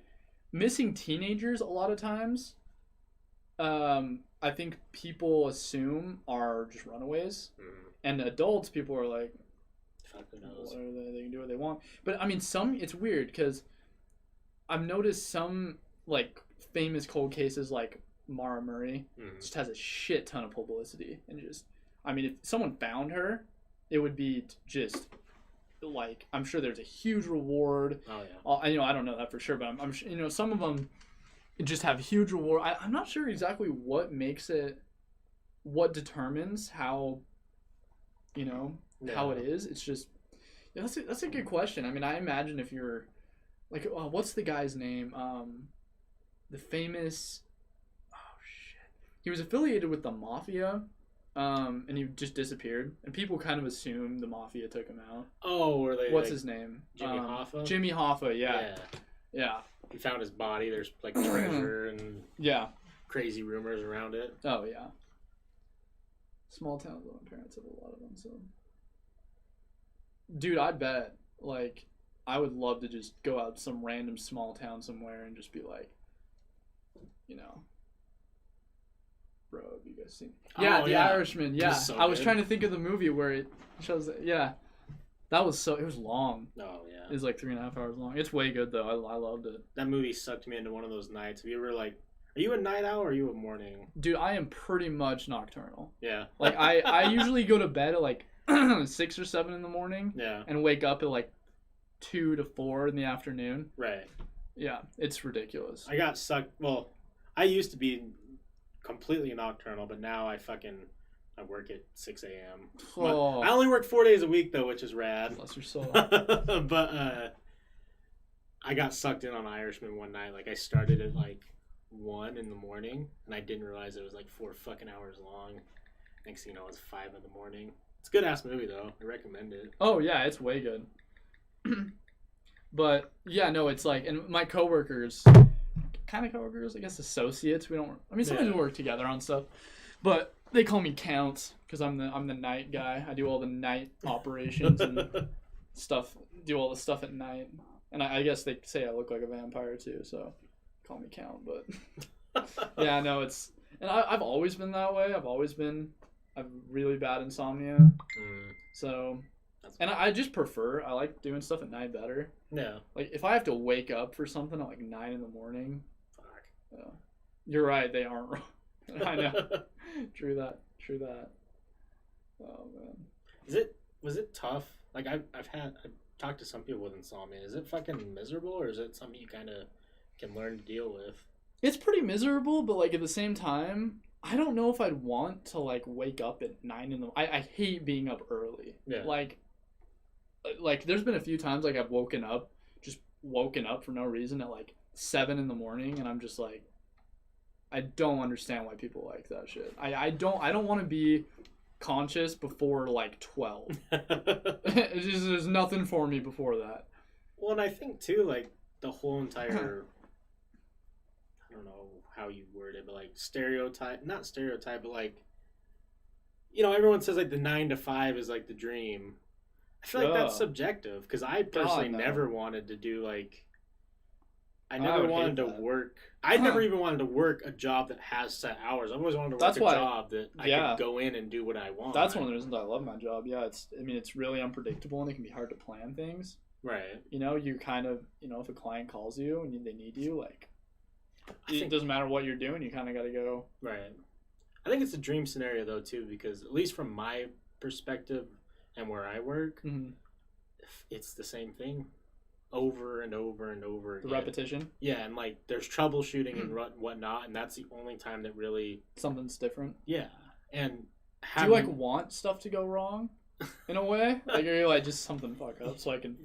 Yeah, honestly. Damn. Because like I get to the point where like it's so autopilot, and thankfully like I'll just put in like earbuds or whatever and listen to music or podcasts or books or whatever. So it's like I still enjoy my time while I'm working because I can read like fucking 3 books in a week if I wanted to. Oh, same. Yeah, I've listened to so many damn audiobooks at work, dude. And podcasts. Yeah, so I mean that aspect's enjoyable, but the work itself, like there's some days where I'm like, I hope that something breaks because I can just do something different. Like, or I hope that someone isn't showing up somewhere else. I could go work on something else. Like, no, it's true. I mean, yeah, there's times all the time I'll be like, just do anything, dude. Just like leave your house, please. Right. Love of God. What's the worst part for you as far, because I mean you're saying this is your dream job, which you read, which is awesome. Definitely. You don't hear that often. Yeah, no, I'm a lucky bastard in that aspect, that's for sure. Is there anything that didn't live up to the hype? There's a lot of paperwork and reporting that I'm not the best at. I've gotten a lot better. I used to kind of slack at it. But you've got to be there's a very specific way you have to type out reports. I mean, there's a lot of times it's really important stuff, like someone getting custody of their kid, or even sometimes even crazier stuff than that. So I mean, it's got to be very professional, you've got to be very like on time. You've got like lawyers like waiting for you. It can be very stressful. Sometimes you have to be able to respond to like a very stressful situation like very quickly. Right. You've really got to use your intuition. But I don't say there's anything that I'm like disappointed by. That's good. I mean, there's some things that aren't as fun as others for sure. But no, I'd say for the most part, it's pretty solid for sure. It's just sometimes the unpredictability can be tough for sure. Because you'll make like I'll plan something with my girlfriend and then gotta go. My guy's on the move. Say you're working in case it hit a dead end. If you don't do your reports right, could you potentially hit another dead end because of lost intel? Oh, for sure. Yeah, definitely. You gotta keep everything updated. You gotta be consistent with that. I don't want to break the momentum of the conversation. Save this for later if you'd like. I'm just curious. How often Dax Cast wear? That's a damn good question. Yeah, I think we were talking about this a little earlier. Yeah, we kind of touched on it. I can commit to at least once a week. For sure. Same, for sure. If we ended up wanting to do something like the cold case, oh, you're good, man. No, you're chilling. If we wanted to do something like the cold case or create that as like a podcast, we'd have to set aside. Yeah, we would. We'd have to plan that one. Yeah, and I have the time to commit to it, but obviously we would want with your job, and me having like set. I work Monday through Thursday, 10-hour shifts, so I'm completely unavailable those days. So we would have to, do some planning. But I mean, I'm free every Saturday around this time. Unless something comes up. Yeah, no, I think I should be good. I mean, what days, what do you guys like? Are Saturdays? Anything Saturdays are good? I mean, I'm chill with Saturdays. Yeah, I usually don't do anything on Saturdays. I mean, unless I work, but right. Honestly, it's weekends. I've noticed that as a trend. Like, I think a lot of people prefer it on weekends. Yeah, during the week, I'll see like a big impulse on like, because I run everything through Podbean, like the iTunes, Spotify, Stitcher, like all the just listening platforms are run through Podbean, and I always see a spike during the weekdays because people are at work listening to it, and then I'll see a spike in streams on the weekends because people are at home. They can actually tune in and watch it live. That makes a lot of sense for sure. Yeah. But yeah, no, I mean, once a week. I'm cool with Saturdays. You're cool with Saturdays? I'm cool with Saturdays. Let's do it. Every Saturday it is then. Yeah. And maybe if we have like some crazy event happen or something wild that we just have to talk about, we can do another episode a week. Absolutely. Yeah. For sure. I definitely think having the set schedules are positives for everybody, not only for people who really want to watch, but for us, because then we know, like, if we want to plan something, like, we got podcasts, then we can plan around it. Yep. Yeah, I agree. And we want to have people on. So, I mean, if any of you guys, want to be on, we want people of all varying opinions, genders, races, beliefs, everything. I'd love to talk to all kinds of people, especially people who disagree with me. So if you probably wouldn't be watching right now if you're one of my haters, but if you are, then please come on. I wouldn't say no, but I'm not very educated. You don't have to be that educated. No, I mean, do you have any active haters that are like blatantly against you? There's a few. Yeah, there's a few that message me and being like, you're such an asshole. Like, I don't get how you just I have maybe one or two. Yeah. But I think they secretly love me. Because why would they continue? I think they want my attention. Which might sound arrogant, but... You know what I think, though, too? I think that there's some guys who are jealous of you because you do get a lot of women who follow you. Yeah. It's true. I think that can sprout up, too. I had this one guy, actually a few. This one guy, he messaged me and he's like, bro, how do you talk to girls, bro? I was like, what do you mean? I was like, you just gotta be confident, man. You just gotta don't call me out like that. Are you that person? No, he blocked me. Yeah. No. Good. Yeah, no, it was. Yeah, I'm happy to give advice on any topic. I'm not that pathetic. I've had someone ask me that too, because like I've dated different women and been with different women, and like my aesthetic isn't always the most appealing to the straight and arrow woman, but like I feel you. I can still like.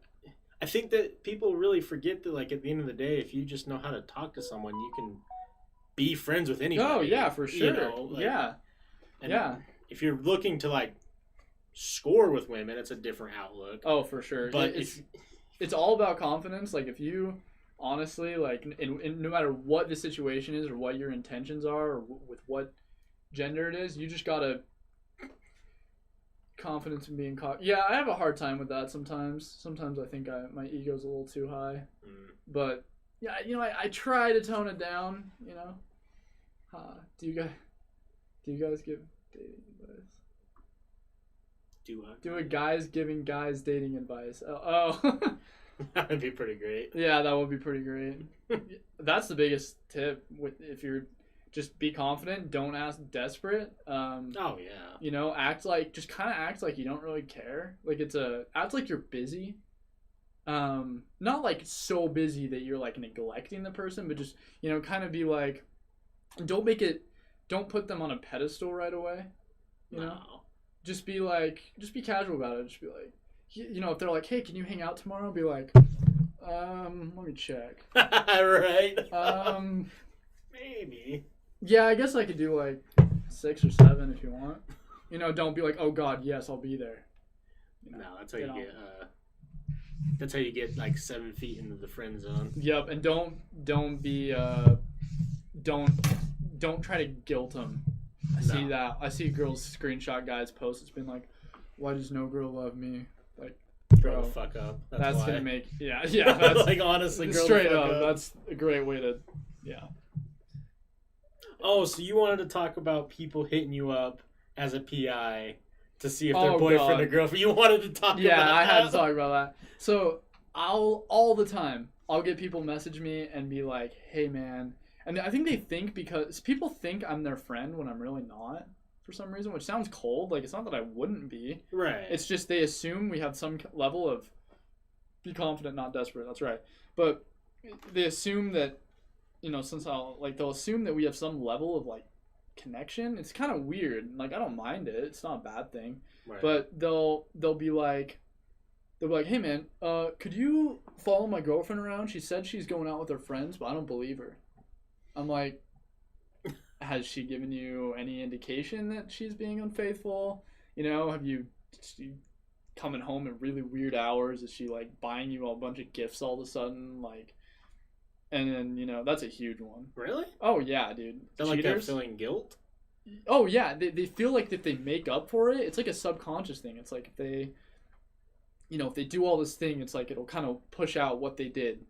It's like, oh, you're they'll overwhelm them with like affection and gifts, and it's really bizarre. Interesting. But yeah, they'll be like, yeah, can you fall? And I'll be like, I mean, I'm not gonna do that just if you're just being insecure, And also, there's no way in hell I'm gonna do it for free. Oh well. No way. And people think that they'll be like, oh, if you give you like, I'll give you like $20. I'm like, I don't even wake up for $20. No, that doesn't cover an hour of it. Yeah, no. That's funny, Bieber. She said first date, bring up aliens. If they get weird, drop them. That's what she did. We walked around the Bountiful Pond, and then she started talking about aliens. I'm like, oh, that's your lady, yeah, that's my lady. I was like, found the one. That's it. Oh man, don't be simping. Yeah, don't be a simp. It's true. Yeah, no, that's a weird thing too. The simping thing going on right now. Yeah. I mean, I get that it was a meme, but like at the same time, I'm sure you see it, but there's guys who really do be simping. No, they really do.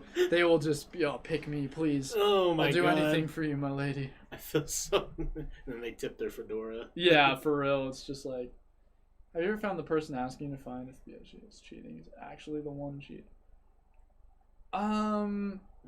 So they're no, not exactly, but I've heard of a lot of cases where the client is actually the one in the wrong.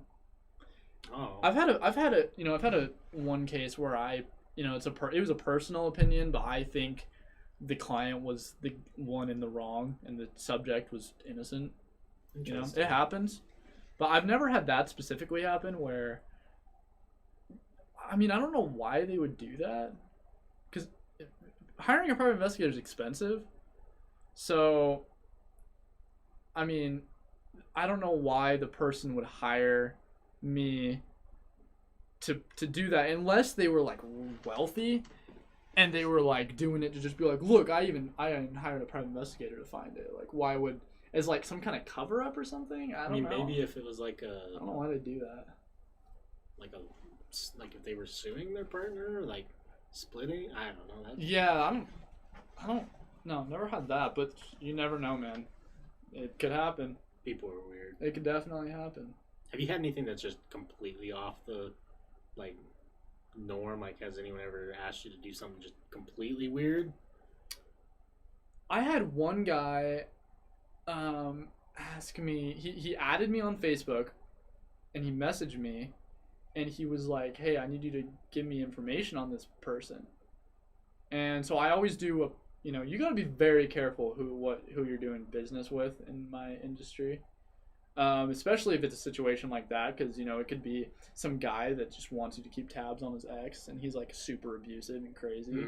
You never know. So I look up the person he's looking into, and she was like 16. Oh, Jesus. I was like, fuck no, bro. I didn't even reply to him. I just blocked him. Like, not a chance in hell.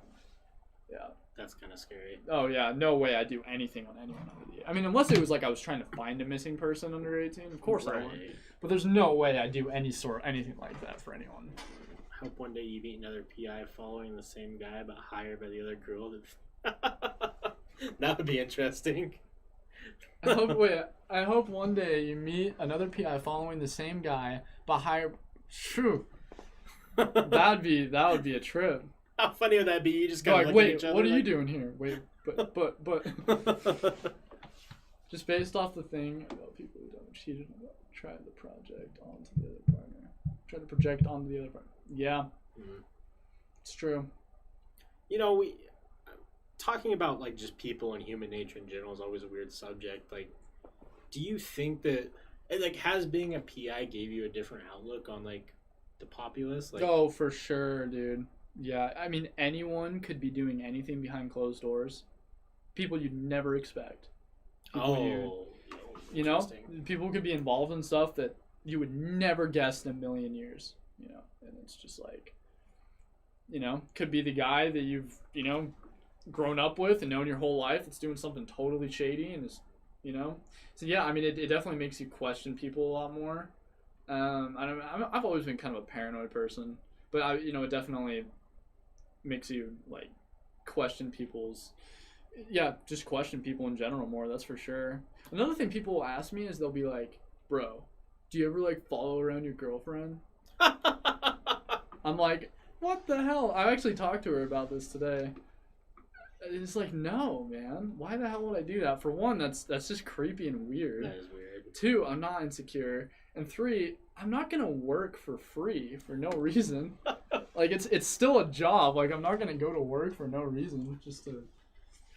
I think one thing that I've learned, like as I get older, is how good people are at putting on the facade. And I've wondered if like being a PI, if that's like even more apparent, just because like. Oh yeah. Everyone's. Like it goes with social media. Obviously, everyone like on like an Instagram star, like we only see like the 7 seconds of them and in their day, and then the whole rest of their day they could be someone completely different. Oh, totally. And have you noticed that being the PI is like people are really good at putting on facades? Oh, like, definitely. Yeah, definitely. That's for sure. I'm gonna hire a PI to track down Salty and see if that voice is really his. Are there situations where a client has asked you to find out too much information that would classify as a breach of information? Let me think. I don't think so. No, I don't think I've ever had that. Yeah, what is too much? I mean, it just depends on the situation. But if he hired a PI to like give him my social security number or something, I say that's too much. Yeah. I'm trying to think. I've never had that, but I could see that happening for sure. Oh, that raises a question. So, yeah, is there like a dark side of private investigating? Like, is there? Because like if you.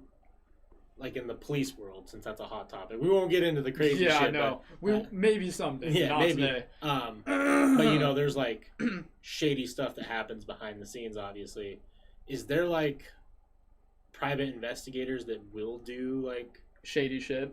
Yeah. Money? Oh yeah, I'm sure there are. And and like that's the thing is like, I think sometimes they have a reputation for doing shady shit, and like, you know, some of them, I'm sure there's some that might, you know, if you paid them enough or if you bribed them, I'm sure some of them would. Like, there's this one famous one named Anthony Pellicano, and he was a private investigator, and he did work for like Michael Jackson, and he was very like high profile, and he sent, so I guess someone, his client, whoever it was, his client, there was a reporter who was doing a story on his client. So Anthony Pellicano had sent some, and this guy was wealthy as hell at this point. He sent some dude to put a dead fish on her doorstep with like roses, which was basically a symbolic thing saying like, keep talking and I'm gonna kill you, basically. Right. So I mean, yeah, I'm sure that they definitely exist for sure. Y'all in detention. Y'all in detention? What? No, you. The dark side of PI is what Anonymous is? Kinda. Yeah. Yeah.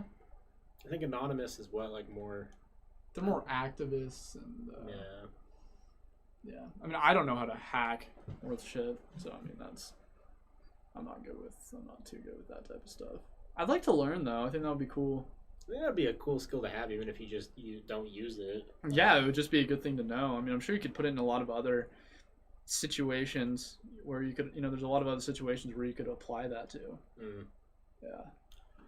Okay, so, like, what if, here's a moral question, like, and I know we briefly talked about morality before the podcast. I live under the belief that morality is person by person. I don't think that there's a standard morality that people should follow. Obviously, don't kill people, don't abuse people like that. For sure. But do we classify as that even morality? Like, that should be something just like normal. That's just I mean, that's the thing is like, you know, like good and evil is a human creation. Mm-hmm. There's no good and evil in the animal world.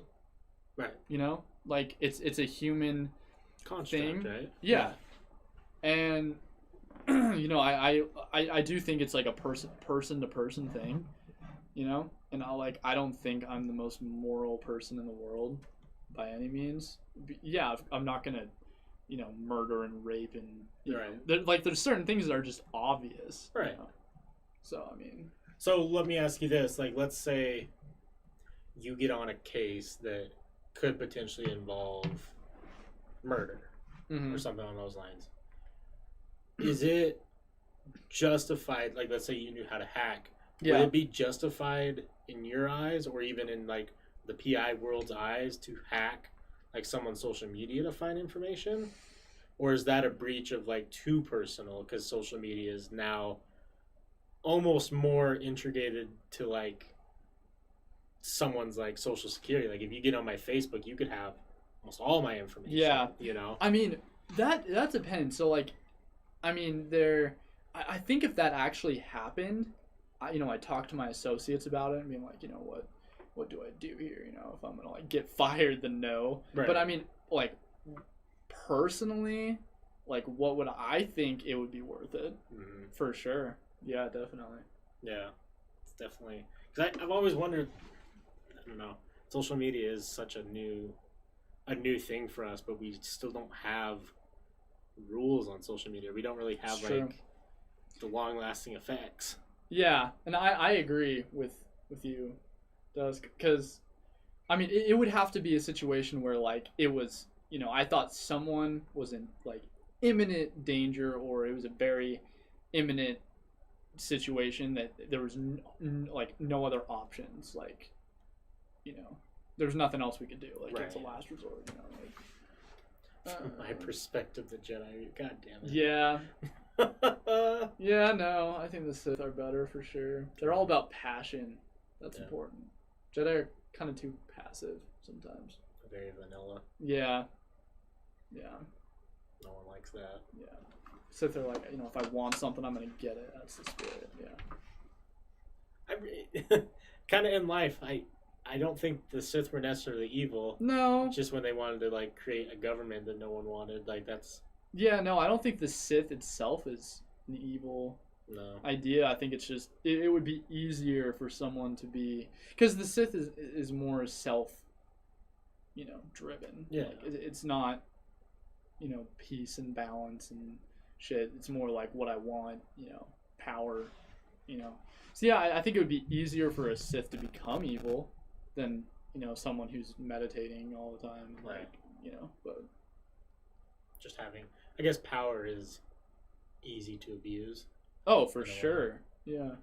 I've always wondered that about myself, because like in the like situation I'm in right now, I don't have tons of money and I don't have tons of power. Can't me neither. But I've always wondered, if I was put in a position of money and power, what would I like abuse it? I would. Certain ways, I mean, if I had lots of money, I don't know what the hell. Well, I don't know if I'd abuse the power, but like I think I would. I don't know what I'd do. It's a hard. I feel like you have to be in that situation. I feel like the first thing I'd do if I came across a lot of money is I really would just go buy a bunch of shit that I want. Right. Like, I'd be like, I'm gonna buy a house. I'm gonna buy some nice ass cars. I'm gonna buy, and then I'd probably just chill for a while and not do anything. Like, just straight up, just not do anything. Just relax. Say the selfish. I don't think selfishness is a bad thing. No. Like a lot of people, I think you hear someone calls you selfish. That's an insult.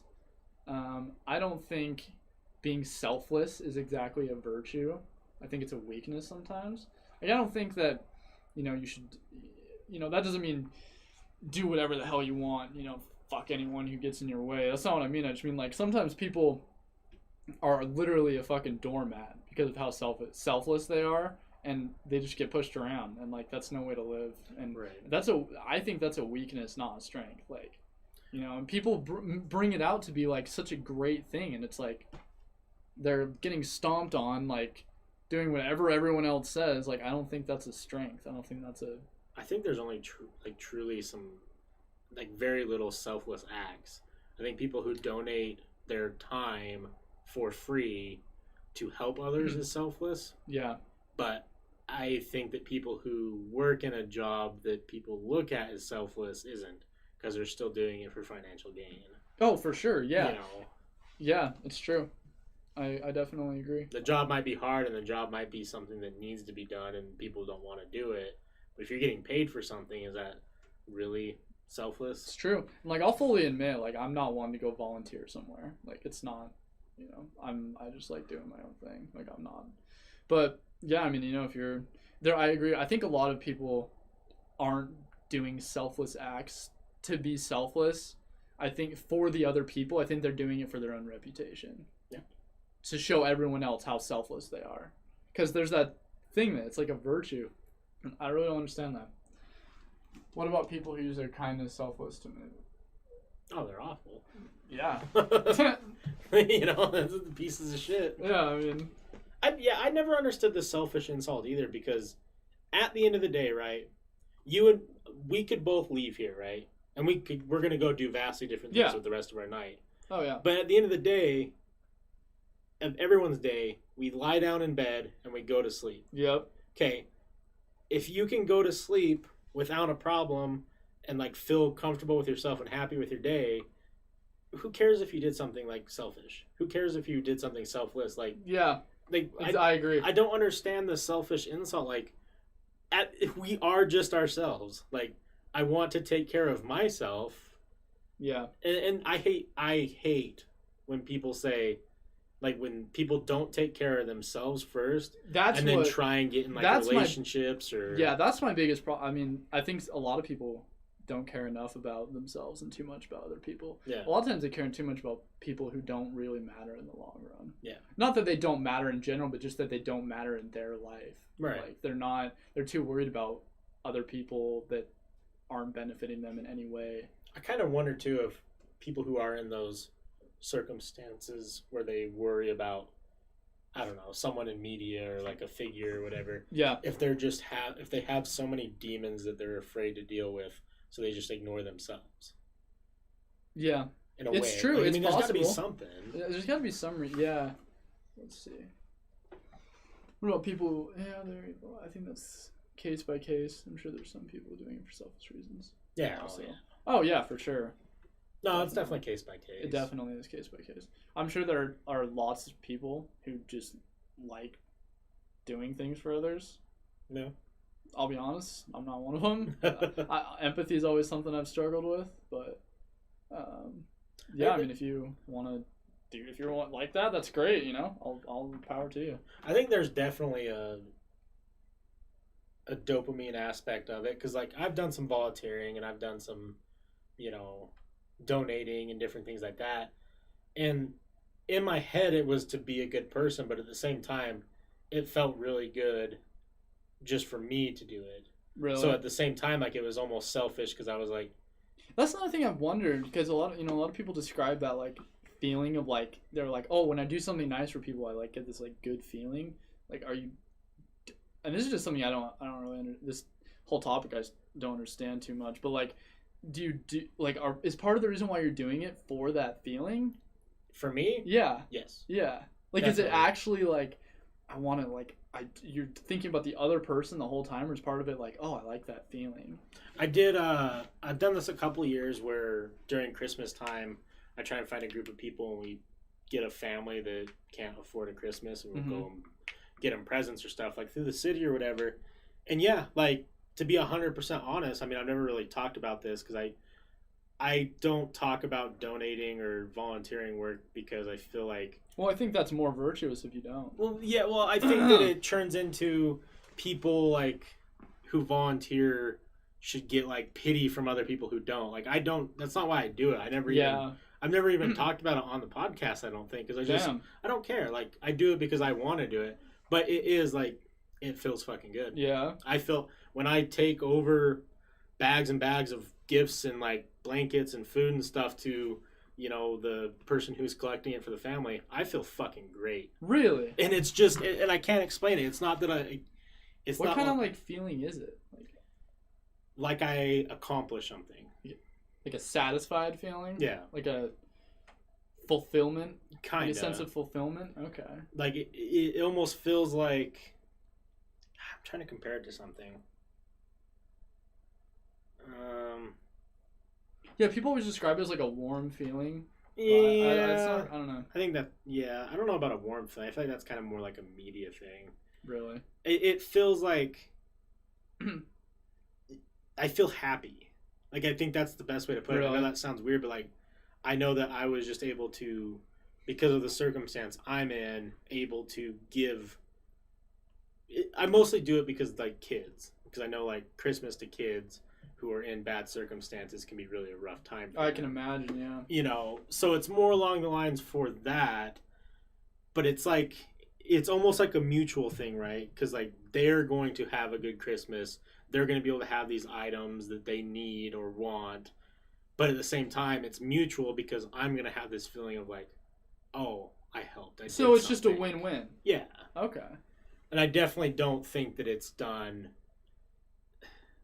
I don't think anyone does it not wanting that feeling. Yeah, but at the same time, I don't imagine it's like a selfish, like, people are only doing it for that. Oh. Like, I don't think there's anyone, I mean, like, I don't think I've experienced that feeling, but I think that, I don't think anyone is, like, doing it just for that. I don't imagine.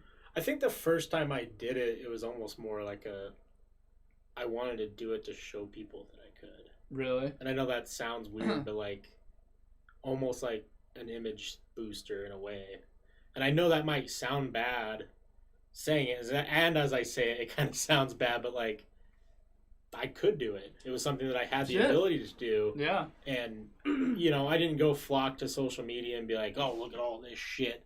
You know, like, me and my friends or me and this group put this together. But it was, like, I did it because I was like, man, I can. Yeah. And it was definitely not a power thing, because I talked to my dad about it, and he's kind of he has weird outlooks on stuff, and he asked me if it was a power thing.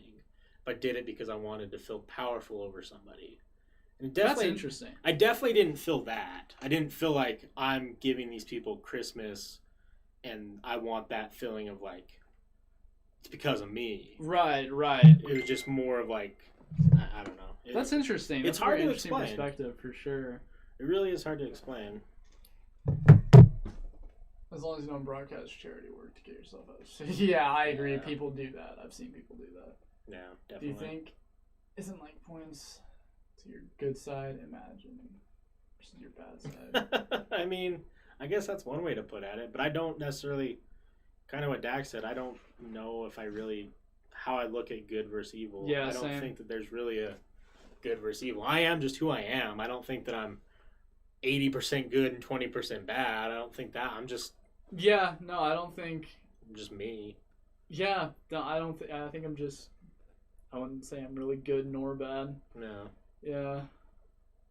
I mean, I'm sure I've done good things and I've done bad things. But yeah, absolutely. I think anyone who tries to deny that they haven't, like, they're just lying to themselves. Oh, for sure, yeah. Bro, I'm not racist for screaming the N-word at people. I just donated to the NAACP. Yeah, that's... Yep. I mean, that kind of goes back to what you said earlier, though, with people who are cheating by gifts and stuff. Yeah. It probably happens with that as well. You know, if they fuck up doing where they let their opinion of race or religion or whatever get public and it starts affecting them negatively, you see that all the time where they just donate big money to clean their image up. Yep, all the time. Be yourself. Yeah, exactly. Nice face. True that. We all ain't shit. Just living and breathing. True. It's a very simplistic way of putting it, but yeah, it's true. To the core, you're right. I remember I was in where did you go to high school at? Were you around here? I went to Davis, but then I dropped out because I just didn't care. And then I went to Mountain and I graduated. Nice. Yeah. I went to Woods Cross and we had this teacher. He passed away sadly, so you know, condolences to your families and stuff if anyone ever listens. But he so he had cancer and he had it during when I was in school. Oh yeah. And sometimes he would say shit that was very controversial, like towards like Mormons, I think. Really? It was hilarious because I don't remember like quotes or anything like that, but I know that one day he was bashing some kid because he questioned like something the teacher said about, I don't know, life or whatever, and someone said something about afterlife. He like laughed right at his face. Oh, and I was no. like, fuck yeah, teacher. But I just remember one day, and I don't know, and it really stuck with me. Someone asked like what the meaning of life was. Like, yeah. That's the question right there. And the teacher like sat there and like looked around and thought about it. And he's like, well, to be honest, there isn't one, because if there is, the only meaning in life that we really have is we're just going to produce carbon when we die. And everyone kind of looked around the room like, oh. Oh, man. Let's see here. What do you guys link? Generally shitty people donating charities, but their donations are denied. For example, Takashi69 attempted to donate to a New York City food fund, but his donation was rejected because of his reputation. He didn't broadcast it at all. It was the charity. I mean, you got to remember the one important thing about when you donate money. Yeah. That you get big tax breaks. Oh, hell yeah. I'm sure a lot of people do it for that. You know. Yeah. I mean, that's a good question. And no, we can always talk about. Oh yeah. Yeah, no problem with that. But I mean, I guess I respect that he didn't broadcast it, but I mean, he really is trash. Yeah.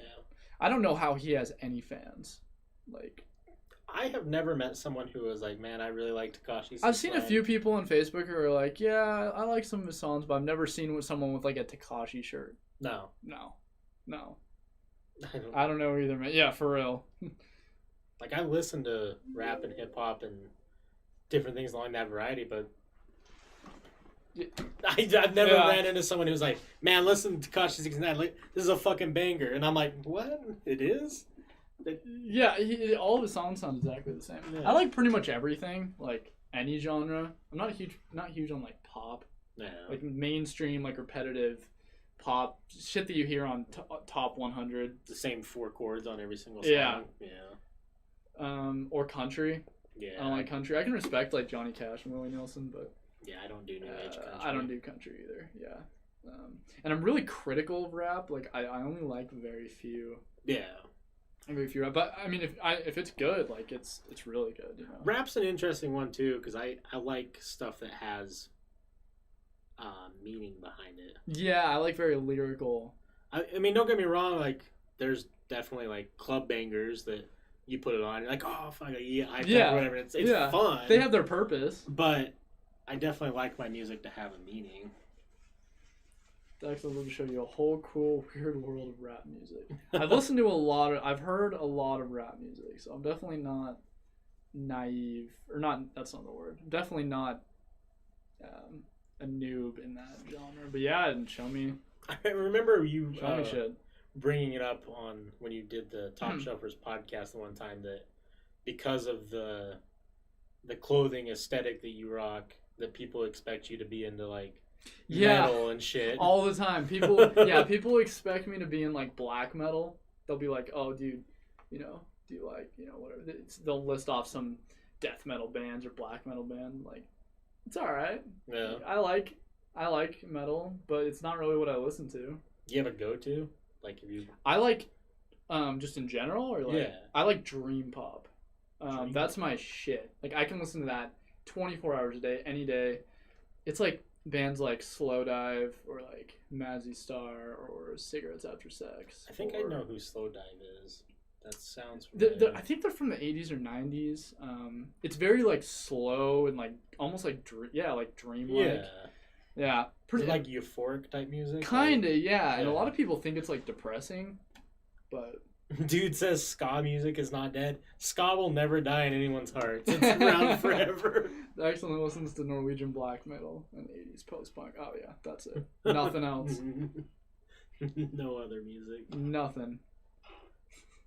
Is that, speaking of like images and stuff, is that something that's been difficult in Utah? Or is it just, you know, you have the confidence to like brush it off? I love it. Yeah. I love the negative. I love the weird looks like old little Mormon ladies will give me and stuff. All the negative attention, I love it. It's part of the reason.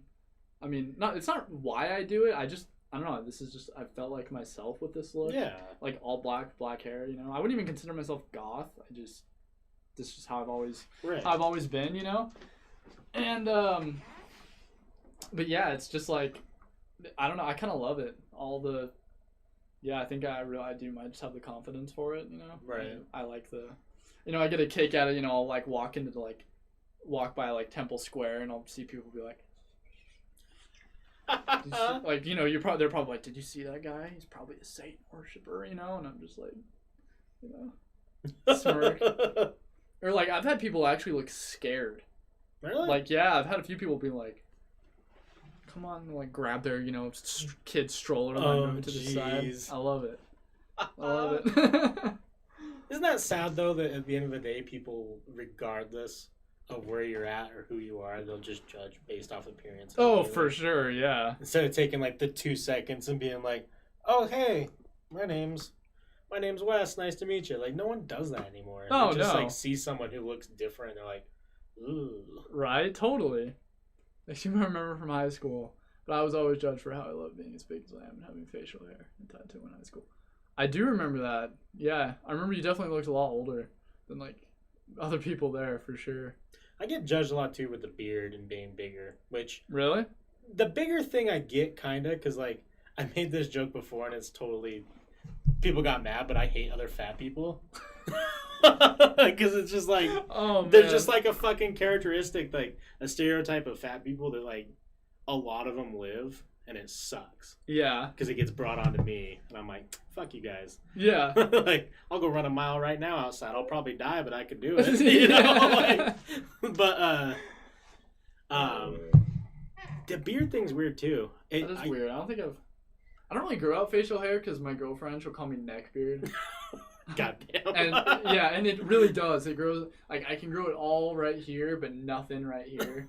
And it's just like, my hair's black, but my facial hair's blonde because my natural hair color is blonde. Yeah. So I just shave it. But you know what makes me like kind of uncomfortable? What? I'll go places where there's a lot of white middle-aged men, and they all like do like the head nod, like. Really? Because I'm a big white bearded guy, and they assume that I'm with the cause, I guess. You're one of them. Yeah. Yeah. Part of their clan. Right. Yeah. People are the worst, but I love people. Just yeah. keep living thing. Yeah. People are people. Yeah, that's for damn sure. Next time, hopefully next time we do it, we're gonna have some. If anyone who really knows me, they know I have a thing for red lights.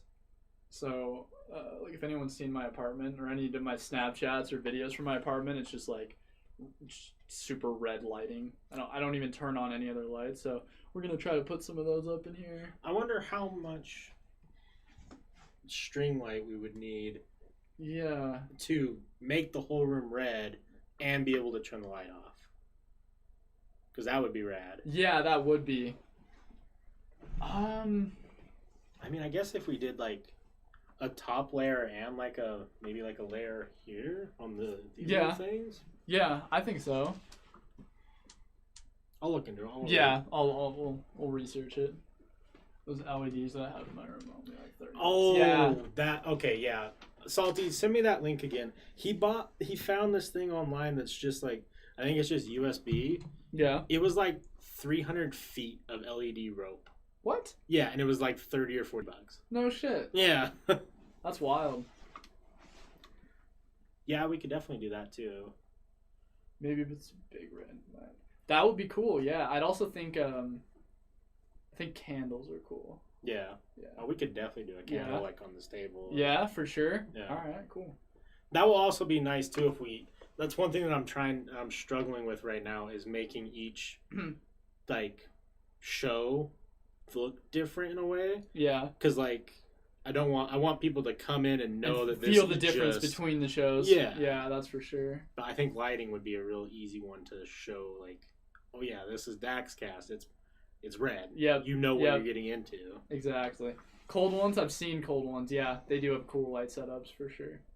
That's I want to discuss with you about being a guest for the next one, please. Yeah? DM me, man. For sure.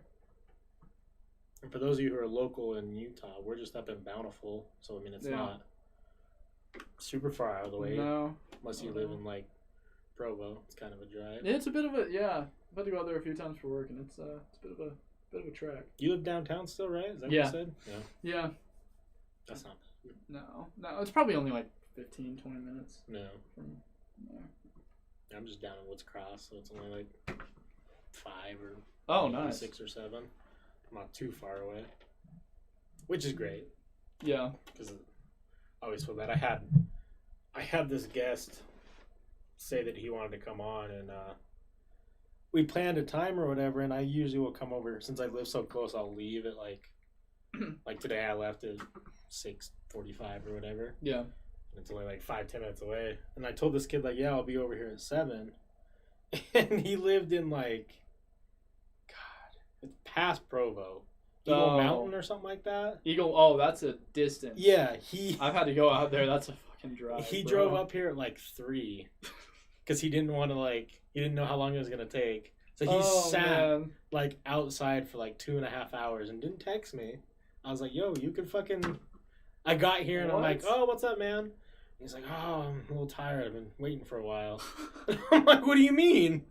And he's like, "Yeah, man, I came up here at 5. Oh man! Fuck, didn't you text me? That's insane. That's so early to leave, man. You should have at least told you or something. That was on him though. Yeah, fair enough. I have lights that you can see if they all work. They have 9 or something different colors you can pick. Yeah. Sweet. Did you want to wrap it up for this one? Yeah, we could probably. I think this is 2 hours. That's the cool thing about podcasting. Shit flies so quick. I can't believe it's already been 2 hours. Holy shit. Let's see how long it is. Feels like just barely we were all right, 5 minutes and we're live. Yeah. 2 hours and 8 minutes. You want to say anything to close it out? I don't know. Shit, yeah, we're gonna talk about all kinds of shit on here. If anyone has any requests for anything they want me to, us to talk about, then send them my way.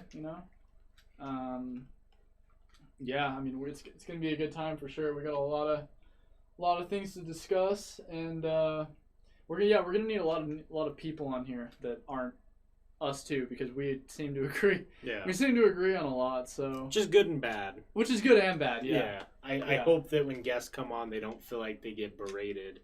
That's for sure. They have differing opinions. I'm sure we'll figure something out that we don't agree on, which will be good. Oh, yeah. But. Yeah, there's got to be something. But yeah, I mean, hopefully next time it'll look different, you know? We'll get some red lights, we'll get all kinds of stuff. I was telling him we need a mini fridge. Yeah. Every place needs a mini fridge. And as far as like behind the scenes stuff goes, there's a YouTube already set up. Like everything is set up and going to be posted on like the Topshelfers name. So if you want to go back and re-listen to the podcast, or you're watching this now and you want to, you know, be able to follow other stuff, it's on every major platform except iHeartRadio. iHeartRadio? The fuck haven't you replied to me? They just haven't replied? They haven't replied. I'm on everywhere else that's popular, and I did the iHeartRadio application, and they just never replied. They're just like, we'll just ignore them. Assholes. I'm coming for you. Oh, man. Do you want to just plan the same time next week, and then we can change it if something comes up? Yeah, let's do that. Okay. All right, next week, 8 o'clock. 8 o'clock Mountain, so what's that, 10 Eastern and 7 Pacific. Some shit, yeah. And thank you guys for following, all of you that did. Yeah, it's been fun. Thank you guys.